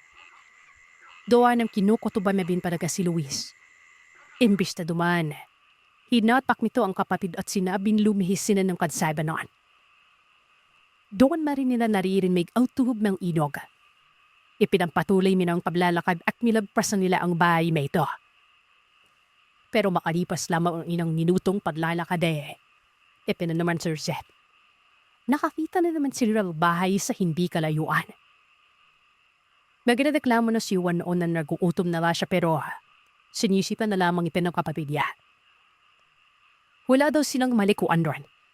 Palagaw ang daan ay dun lang nakaturo sa bahay may na para bang nila maginip lamang sila. Meron makapantay na sila sa bandang bahay. Digla umanong bumukas ang pintuan doon. Anino namang ang lakita nilang magkapatid na nakatayo doon sa may pinto pero alam nilang malaking tao ang mendon. Malapad ang katawan nito. Hinawakan ni Luis Juan sa ulo noon para hindi na lumingon pa. At pag-aaway nilagpasan nila ulit ang bahay na yun. Kahit na naririnig nila na nagmamadaling maglakad panapit sa kanila ang may-aari ng bahay na ito. Lakad sila ng lakad ulit. Hanggaw sa ipinanamay. Nakipa na naman nilang bahay pero sa pagkakataon na ito, yung bahay ay sa harap na nila mismo. Desperadong desperado na si Luis doon na luwi ko. Siliksik niya sarili niya sa mataas na damuhan at magdibikitang mga kawayan. Pero nung akman niyang gawin yun, may bigla na lamang pumadaspas doon sa kabilang parte na para bang nagbabala na kapag nakalipat sila doon ay may kung anong dambuhanan nila lang silang makakaharap. Tapos ito na. Hindi ito na amoy ni Luis pero si Juan. Bigla na lamang umanong nakaamoy na nakakagutom na kung anong luto dun sa bahay na iwan. Nanginginig-nginig na umano ito sa gutom nun at wala na umano ito sa wisyong tumakbo papasok sa bahay na siyang hinabulbin siya ni Luis noon. Gusto siyang pigilan pero sa bandang huli ay nakapasok sina sa bahay na ito. Doon ay mebat mamira ang isang lamesang may dalawang putahe. Isang malaking lusong o panbikbik noon. Sa mga nalilito kung ano ang salitang lusong, malimortar po siya sa salitang Ingles. Kumpara panbikbik, pero malaki na. Napakalaki umano kesa sa normal na lusong yun. Yun lamang ang nakita nila sa paligid tapos, maya-maya pa, may narinig siyang boses na nagsasabing niya, "Nawawala ba kayo? Kanina ko pa kayo nakikitang pabalik-balik. Kanina ko pa kayo pinatawang pero hindi kayo nanalagi. Habi na kayo. Niluto ko yan para sa inyo." Isang matandang may karaparan ng katawan pero payat ang mga kamay at paa ang nakaharap sa kanila noon. May alak-hawak itong malaking sandok. Asing napakalaking sandok daw talaga yon. Parang baliw umano si Juan doon na lumingon sa kuya niya at sinasabihan na kumarinda. Gutom na siya. Si Luis nabagutom man pero hindi na magawang kumain dahil alam niyang hindi maruman ng ganong pakikituwo. Napakaraming kwento na tungkol sa mga nanliligaw at nambabagat nun tapos patutuloy sa bahay, di ba? At pakakainin ng o ano-ano para hindi na makauwi. At ang mas manala, baka sinapa ang gawing pagkain sa uni. Sinabihan ni Luis si Juan na wag na. Sa bahay niyo na. Tapos ay umarap ito sa matanda at sinabi nito na, "Nay, sa bahay na po kami kakain. Hirahanap po kami ng mga magulang namin." Bali-bali yung lumapit ng wahinaw ng matanda at pinawaan si Juan doon. At sabi, "Atom na gutom na yung kapatid mo eh. Malayo-layo pa kayo. Inihahapig ko kayo pagkatapos nito." Numino na noon si Luis sa may pinto. At ang nakapagtataka, hindi niya mahagilap ang pintuan palabas noon. Hindi niya alam kung saan. Parang limitado umano ang paglingon niya. Parang umiiwas yung pintuan sa pagtingin niya noon. Hanggang sasabihin ni Luis na, "Nay, asan yung lababo niyo? Maghugas muna kami ng kamay." Bigla umanong umisi ang matandang yun at pagkatapos ay pinuro nito ang osinan niya. Binitbit ni Luis Juan doon. Ang una nilang hinanap ay asin. Pero wala. Bawang wala bil. Daan panabas. Wala pa rin. Pero doon umalo sa kusina ay merong 3 malaking tapayan. Malaking-malaki na asya o sila kapag umupo sila doon. Bubuksan na sana ni Luis yun pero nagulat siya ng nagsalita ang matanda na yung tubig daw ay yung tapayan na sa taas ng lababo. Yun umano. Doon siya sumalok. May bao doon. Huwag daw bubuksan lang nasa ibaba kasi baka langawin ang laman. Naghugas sila. Pero pinatagal ni Luis yun habang nakikiramdam. Binulungan niya si Juan na maghanap na ng pintuan noon. Si Juan naman nagtanong pa kung kakain ba sila o hindi at dito na daw kinurot ni Luis ang kapatid niya. At sinabing sa oras na kumain ka dito, iiwan kita. Aswang o maligno yan. Hindi tayo makakauwi kapag kumain tayo ng inihanda niya. Para nga daw nagising si Juan noon at dali-daling tumingin sa lugar. Hanggang sa ito na, pagalit na nagsalita ang matanda na medyo garaldal ang boses nito. Nagsalita mula doon sa kainan ng, Napakatadal nyo dyan. Lalamig na itong pagkain. Kumain na kayo. Dahil ako gutom na rin. Sa pagkakataon nito ay sumagot si Luis ng, "Mauna ka na, Nay." Sumagot naman ng matanda na, "Hindi. Para sa inyo lang ang luto ko na ito. Iba ang pagkain ko sa pagkain nyo." Nagbulungan ng magkapatid noon. Tapos sir, naririnig na nila na lumalalim na yung paghinga ng matanda sa may kainan banda. Nagsasalita ito na bumubulong. Yung titikal na parang matandang galit.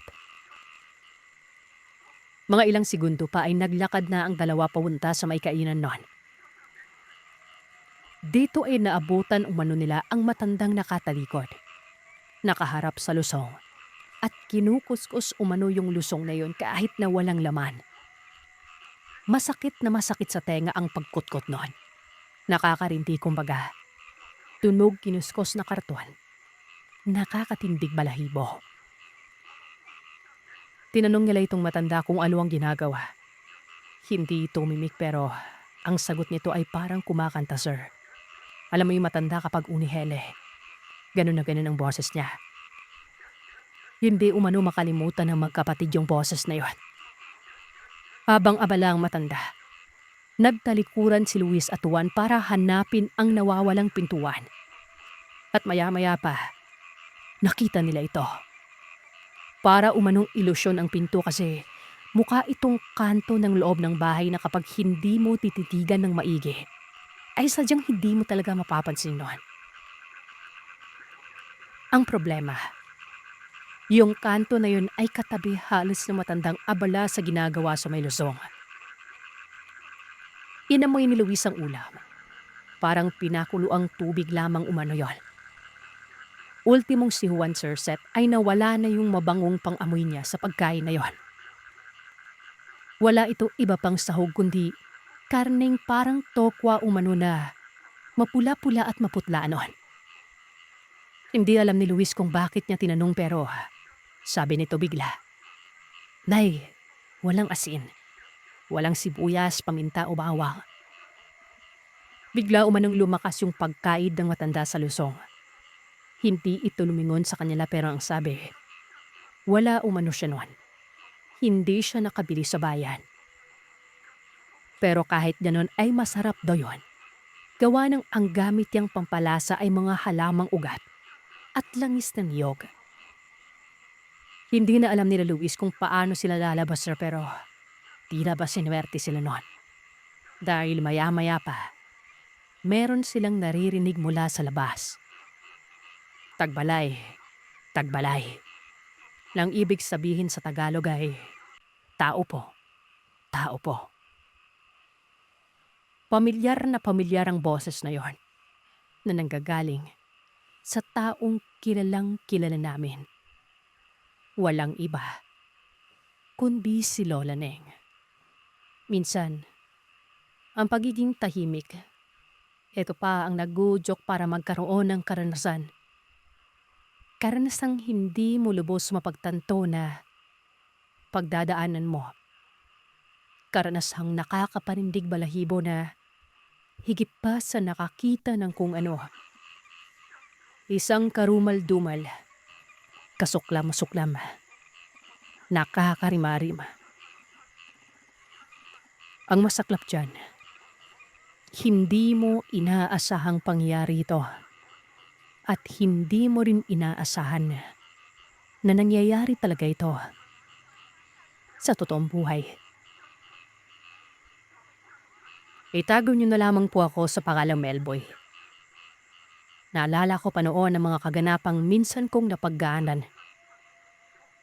Taga Mindanao ako at piniling magtungo sa Samar para dito ipagpatuloy ang aking pag-aaral. Paalala lamang Sir Seth, walang bahid ng paninira itong isisiwalat kong kwento. Pero sobrang sela nito. Bagay na hindi ko talaga nilinaw kung saan banda sa Samar. Paalala din po, sana ay huwag niyong pakinggan ito kapag kumakain kayo. Nangyari ito dekada 80. Second year college na ako noon. Nakisilong sa bahay ng tita ko. Nasa lungsod banda ito, kung saan malapit lamang sa pinapasukan kong eskwelahan. Unang salta ko pa lang, dama ko na ang pag-uugali ng tita ko na si Elona at ng asawa nitong si Tober. Hindi naman sa mausisa ako pero lantad talaga yung pangit na ugali nila. Hindi naging problema sa akin yung gawa ng hindi naman kami gaano nag-uusap. Nakikisilong lamang ako sa bahay nila pero hindi ako umaasa sa kanila. Pinapadala na ko ng mga magulang ko ng pera. Ang importante lamang sa akin ay ang masisilungan. At isa pa, may makakabantay sa pag-aaral ko ayon sa magulang ko. Pero wala naman silang paki sa akin. Walang paki itong tita ko at ang asawa nito. Pero sila ang nagpaasa sa akin na mas maganda daw doon sa lugar nila mag-aral. Mas advance kumbaga. Malaki ang bahay nila. 2 palapag. Malapad. Pero wala silang anak. Ayon sa nalaman ko ay may diferensya itong asawa ni tita. Ito ang laging pinag-aawayan nila. Tatanda na lamang umano ng walang magiging anak nun. Ito namang tito ko. Pinapaintindi si Tita Elona. Laki siya mag-aampon na lamang sila. Pero ang sabi naman ng tita, ilang beses na daw sila mag-ampon pero nawawala naman daw ito. Lumalayas sumano ang inaampon nila nun. Mga 3 beses na silang nag-ampon pero wala. Umaalis nang hindi man lamang yan nalalaman kung saan na. Nakakapagtaka isipin nyo na nag-ampon nga. Pero bakit umaalis, diba? Dito pa lamang ay malalaman na natin ang ugali meron na mag-asawa. Pero may natuklasan ako mga kagiliw. Bagay na ito ang sinasabi ko doon sa panimula ng kwento ko. Etong si Tito Tober ay nagtatrabaho sa isang malaking kumpanya ng construction. Kontraktor at may mataas na katungkulan ito. Minsan lamang ito umuwi. 2 beses sa isang linggo.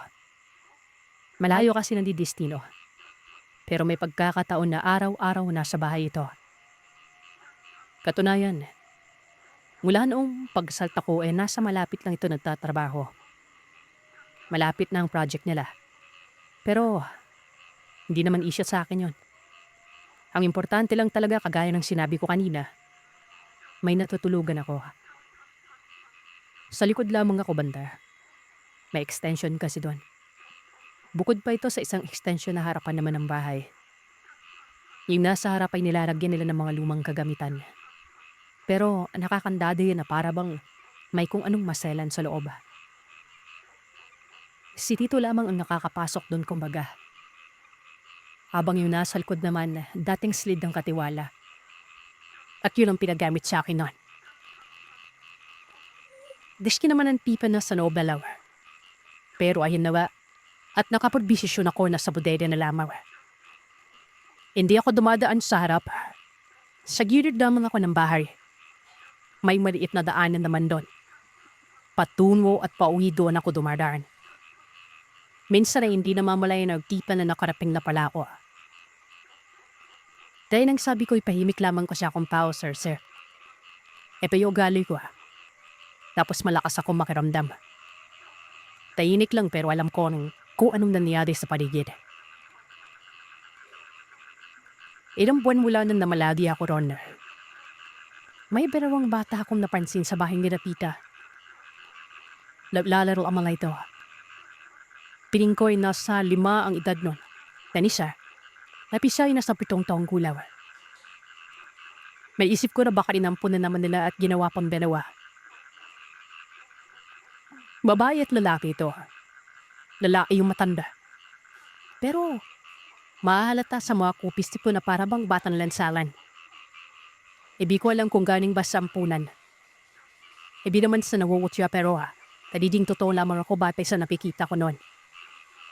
Para talagang yung makikita mo sa manawak na tapunan ng basura. Nakasabay-bay naman ako sa dalawa.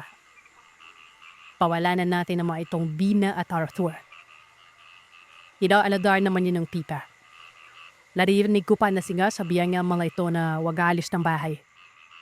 Huwag tutulad sa mga bata na kinukup-up nila tapos lumayas. Ayaw naman sa dalawang pasyente. Wala naman silang tirahan kapag gumalis sila nun. Masaya ang tita. Nagkausap pala kaming dalawa na magiging pinsan ko na daw ang mga ito kapag lumaki. Sabi ko ayos yun. Pangipingipi pa ako nun. Isang linggo nakalipas. Kakarapin ko lamang noon mula sa eskwelahan. Takip silim. Nakita ko si Pipla na parang sobrang abala. Nakasimawat pang mukha habang nasa kabilang bahay. Nasa kapitbahay siya namin. Para bang may problema ito. Papasok na ako noon sa looban kung saan dito ako dumadaan. May dalawang daanan doon. Sa harap o sanitor ang alsada. Tapos ay may daan sa gilid patungo naman sa kabilang labasan. Malip na iskinita ito, happy pa rin sinasabi ko sa inyo na dito ako dumadaan lagi. Magkakanapik lamang ang tirahan doon. Bako lang ang pagitan. Medyo malawak man ang espasyo ng kinaroroonan ng bahay nila Pipa. Bali ilang mga hakbang na lamang ito na ang maniip na tarangkan bago pa bumumudan silid ko. Tinitingnan ko si Pita. Nababagabag ako. Handog sa hindi ako nakatiis, lumapit ako sa kanya. Nagtanong ako kung anong problema. Hindi siya kaagad nagsalita nun. Tumipig muna siya sa akin tapos nagpaanam sa tausap niya na uuwi na siya. Habang sabay kaming naglalakad noon, sinabi niyang nawawala daw si Arthur. Kanina pa ng umaga nawawala ito. Pinahanap niya naman pero hindi natatagpuan. Baka lumayas ito katulad ng ginawa nung nasundang 3,000 buwan. Pa ako naman, paano lanayos yun eh? Narinig ko pala na gusto na daw niya sa bahay. Lalo na't masarap ang pagkain. Sinabihan ko pala si Pita na baka pinabalitan niya. Pero sumimangot si Pita. Ito na naman. Yung mga basta naman ang ugali niya na parang may sakit na bipolar disorder. Nagalit yan at sinabi hindi nga alam kung bakit umalis. Hindi niya pinabalitan.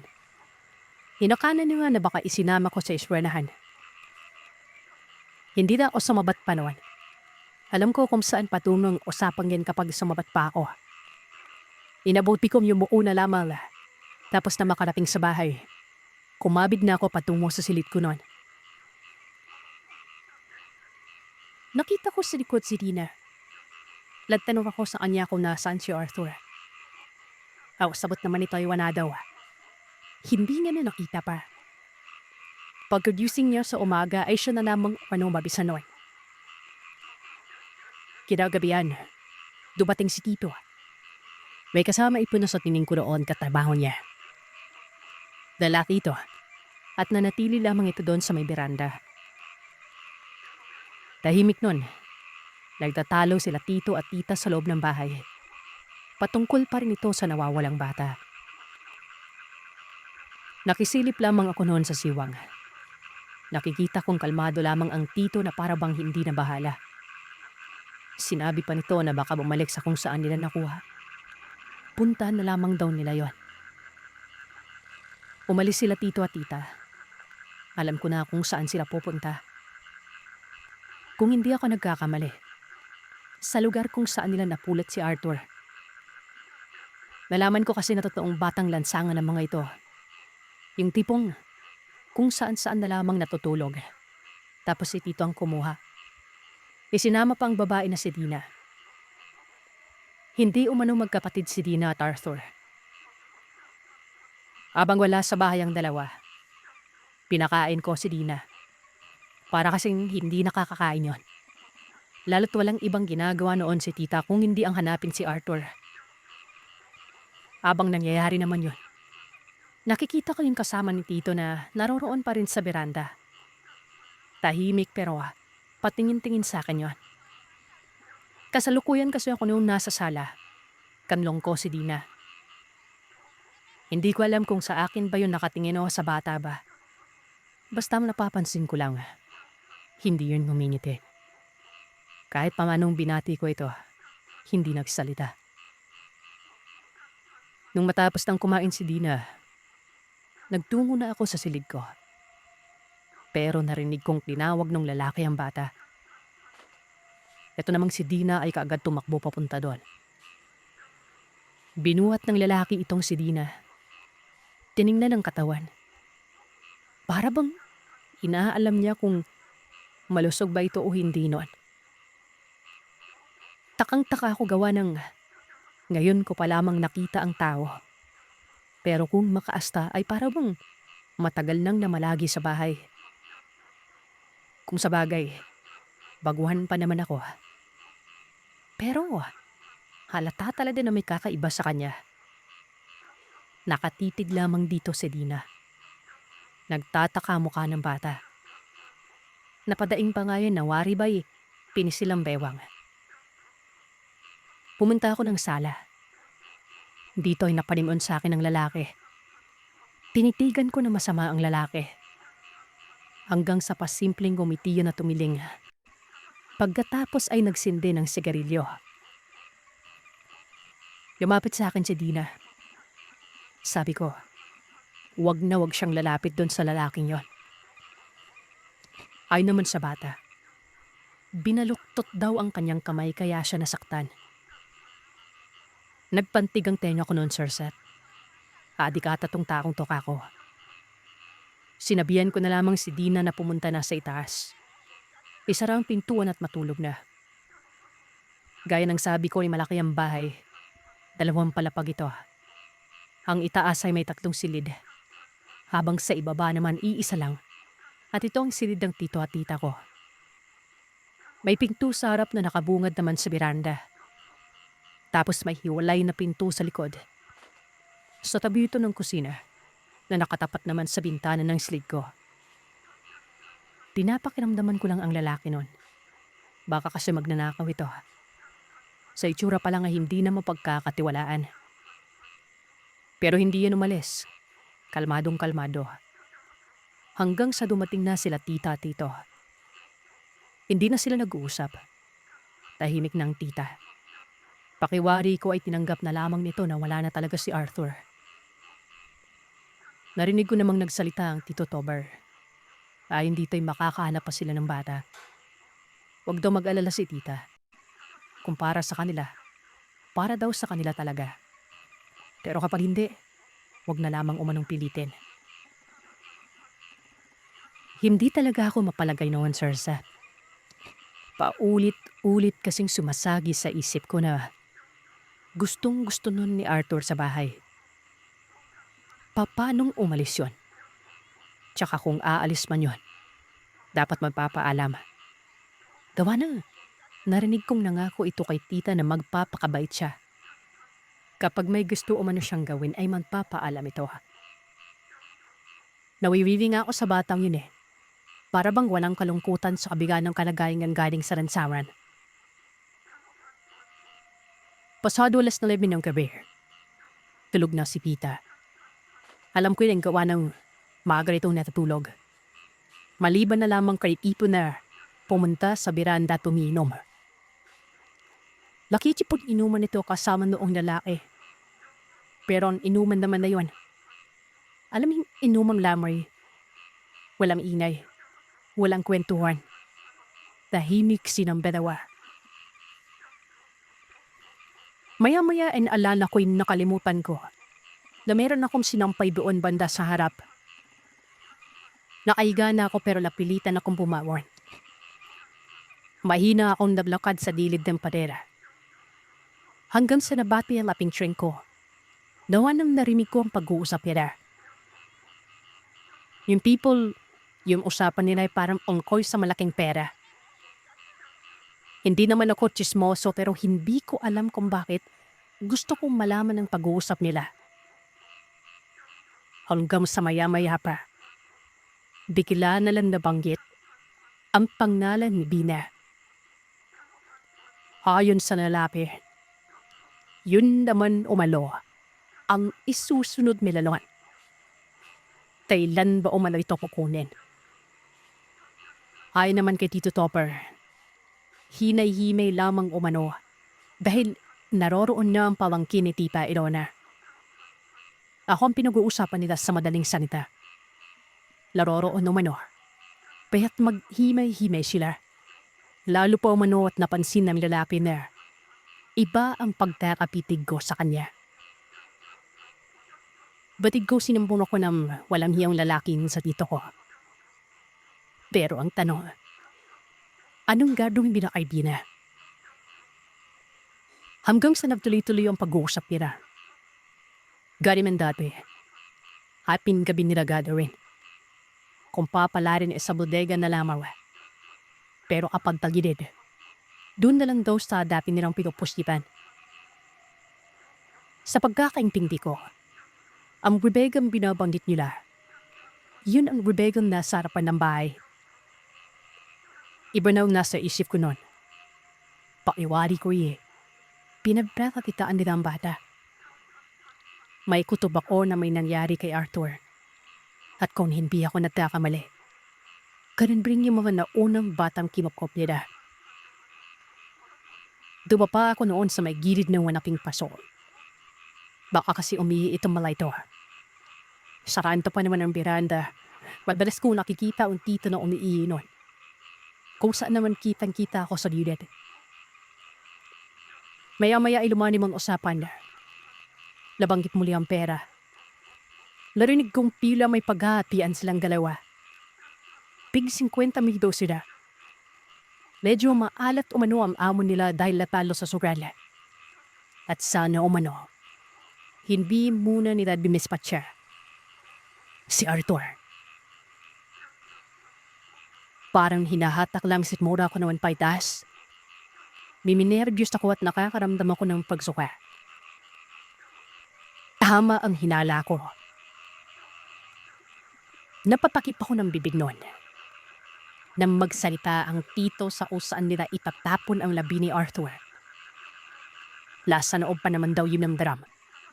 At piyak mga namoy na ito kapag tumagal. Hindi na ako nagdalawang isip noon na bumalik sa silid ko. Doon ko na prinoseso sa isip ko ang ano ba talaga ang naganap noon. Ibig sabihin ba, patay na si Arthur. Wala nang ibang pumapasok sa isip ko kundi patay ang bata. At kung hindi pa nila natatapon, nasa bodega pa rito. Gusto kong masuri ang bodega noon pero laroroon naman ang dalawa sa beranda. Nag-iisip ako noon. Hindi ako mapakali. Maghahaping gabi na noon. Naikiramdam pa rin ako. Wala naman kasi akong pasok kinabukasan. Maya-maya isinilip ko sa bintana. Wala na naman dalawa. Dito inarinig ko ang pagkalampag ng paramkahan ng bodega sa harap. Nagtungo ako sa kabilang parte ng bahay. Masisilip kasi doon ang bodega. Madilim na alaw. Gusto ko lumapit pero baka mahuli ako. Teng kaya pinili ko nung magantay. Hanggang sa maya-maya pa, lumabas na sila. Yung lalaki, may bit-bit na sako. Maya-maya ay nagpandar na ng sasakyan. Umalis na sila. May sasakyan lang tiyo ko noon na lumang klase ng pick-up. Dahan-dahan ako noong nagtungo sa bodega. Bukas naman ko kaya malaya akong makakapasok doon.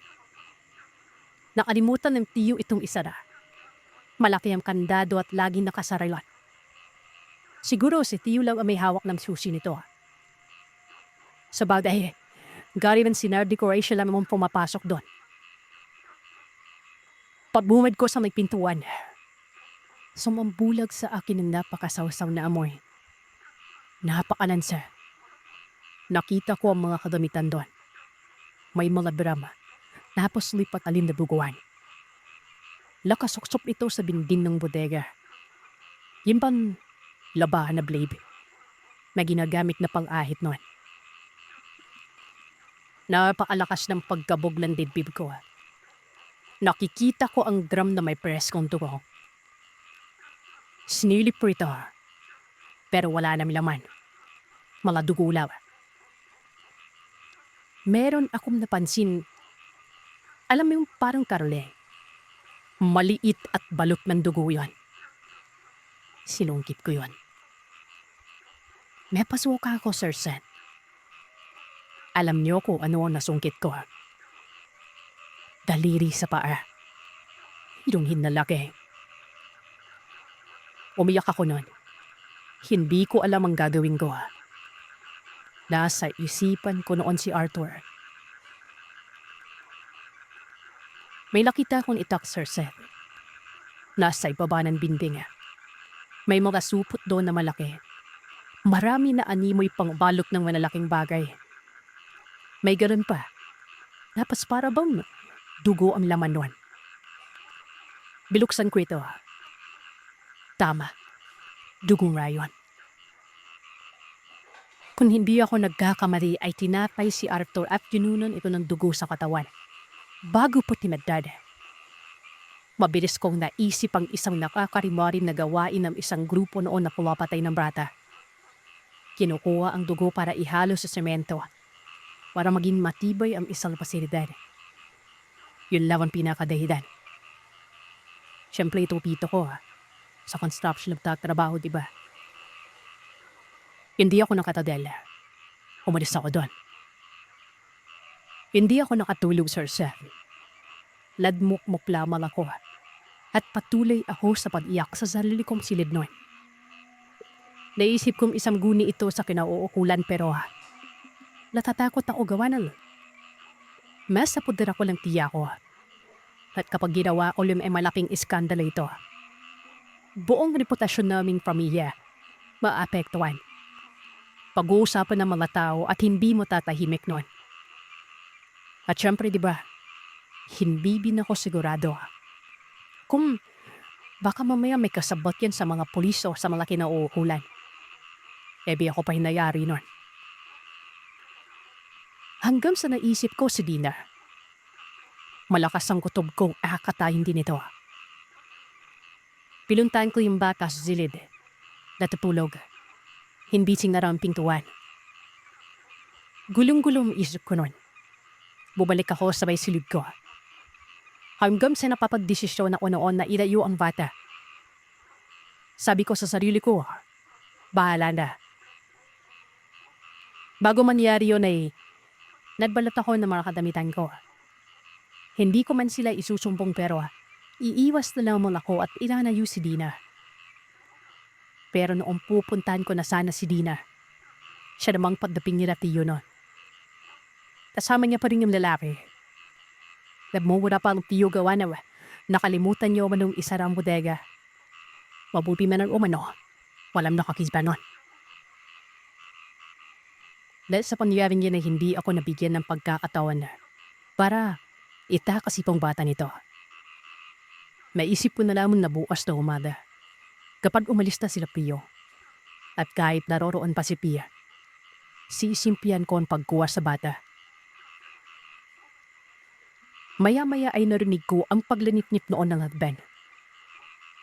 Bigla akong napadilat. Dali-dali kong sinilip ang sala mula sa bintana doon sa silid ko. Nakita ko yung lalaking kasama ng Pio na nakabungad na sa may bulwagan.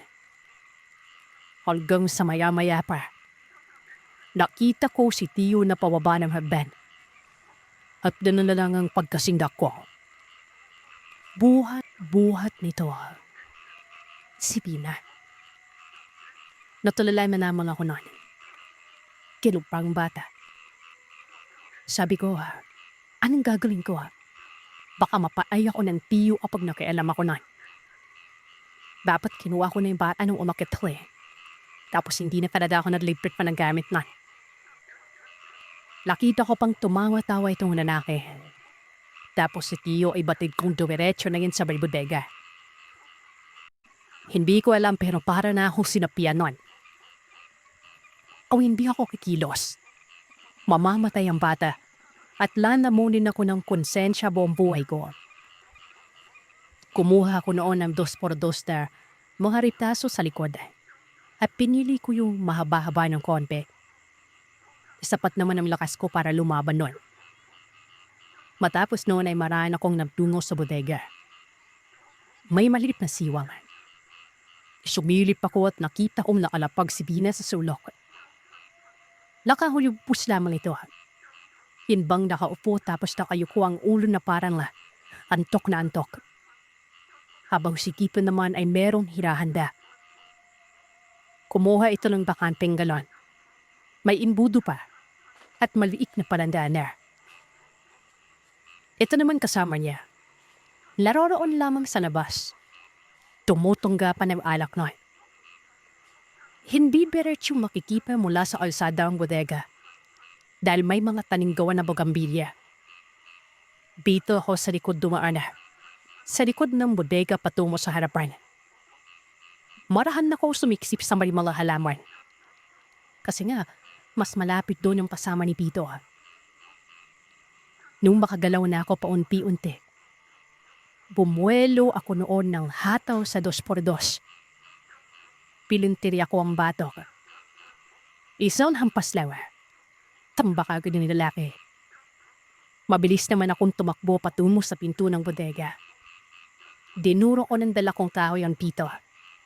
Pinagmumura ko siya doon. Tapos ay mabilis kong binampot ang itak. Paulit-ulit ko siyang minumura. Paulit-ulit kong sinasabi sa kanya. May isa siyang prininal. Hindi nakapagsalita ang Pito. Lakatipid ito sa akin na para bang gulap na gulap yun. Sige, subukan ni pumanag. Tapad pa rin kita. Masahol ka pa sa demonyo. Sana pa nang hindi ko na lang pinili mag-aral dito. Sana pa rin di ako nakilig sa inyo. Teka, anong mangyari sa'yo? Ano pang ginawa ko? Kahit mang Pito, malalaman ni ginagawa mo. Ano to? Ano gagawin mo sa bata? Kakatayin mo. Uinin mo yung dugo. Kardaya may ginawa mo kay Arthur. Kardaya ng mga batang nauna pa sa kanya. Iba na sila. Gusto mo ba mag-iskandalo ko dito? Gusto mo magkagulo? Prestik ang dako. Hindi na. Lapit ka sa akin. Kapag may ginawa kang hindi ko magugustuhan, Pito, tatablahin kita. Mabuti at may respeto pa ako. Mas pinili ko yung reputasyon kesa sa iskandalo. Sarap ng padahin. Hindi lang pala pangit yung ugali mo. Pati kaluluwa mo. Talip din. Nasa labas na si Dina noy. Isinara ko ang bodega. Sa loob kaming dalawa ng tiyo.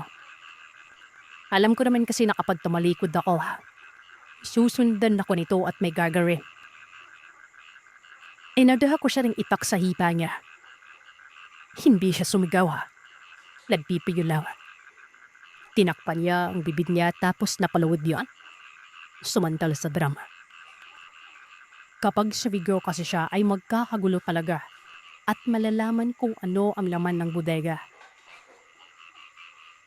Bilaba akong itak. 2x2 naman ang ginamit ko. Pinagpapalo ko ito at ulang nung mahina ang maririnig mula sa kanya. Kulang pa yan, hayop ka! Huwi ka ako noon. Pagkatapos ay lumabas na ako at pinunta ng Pia.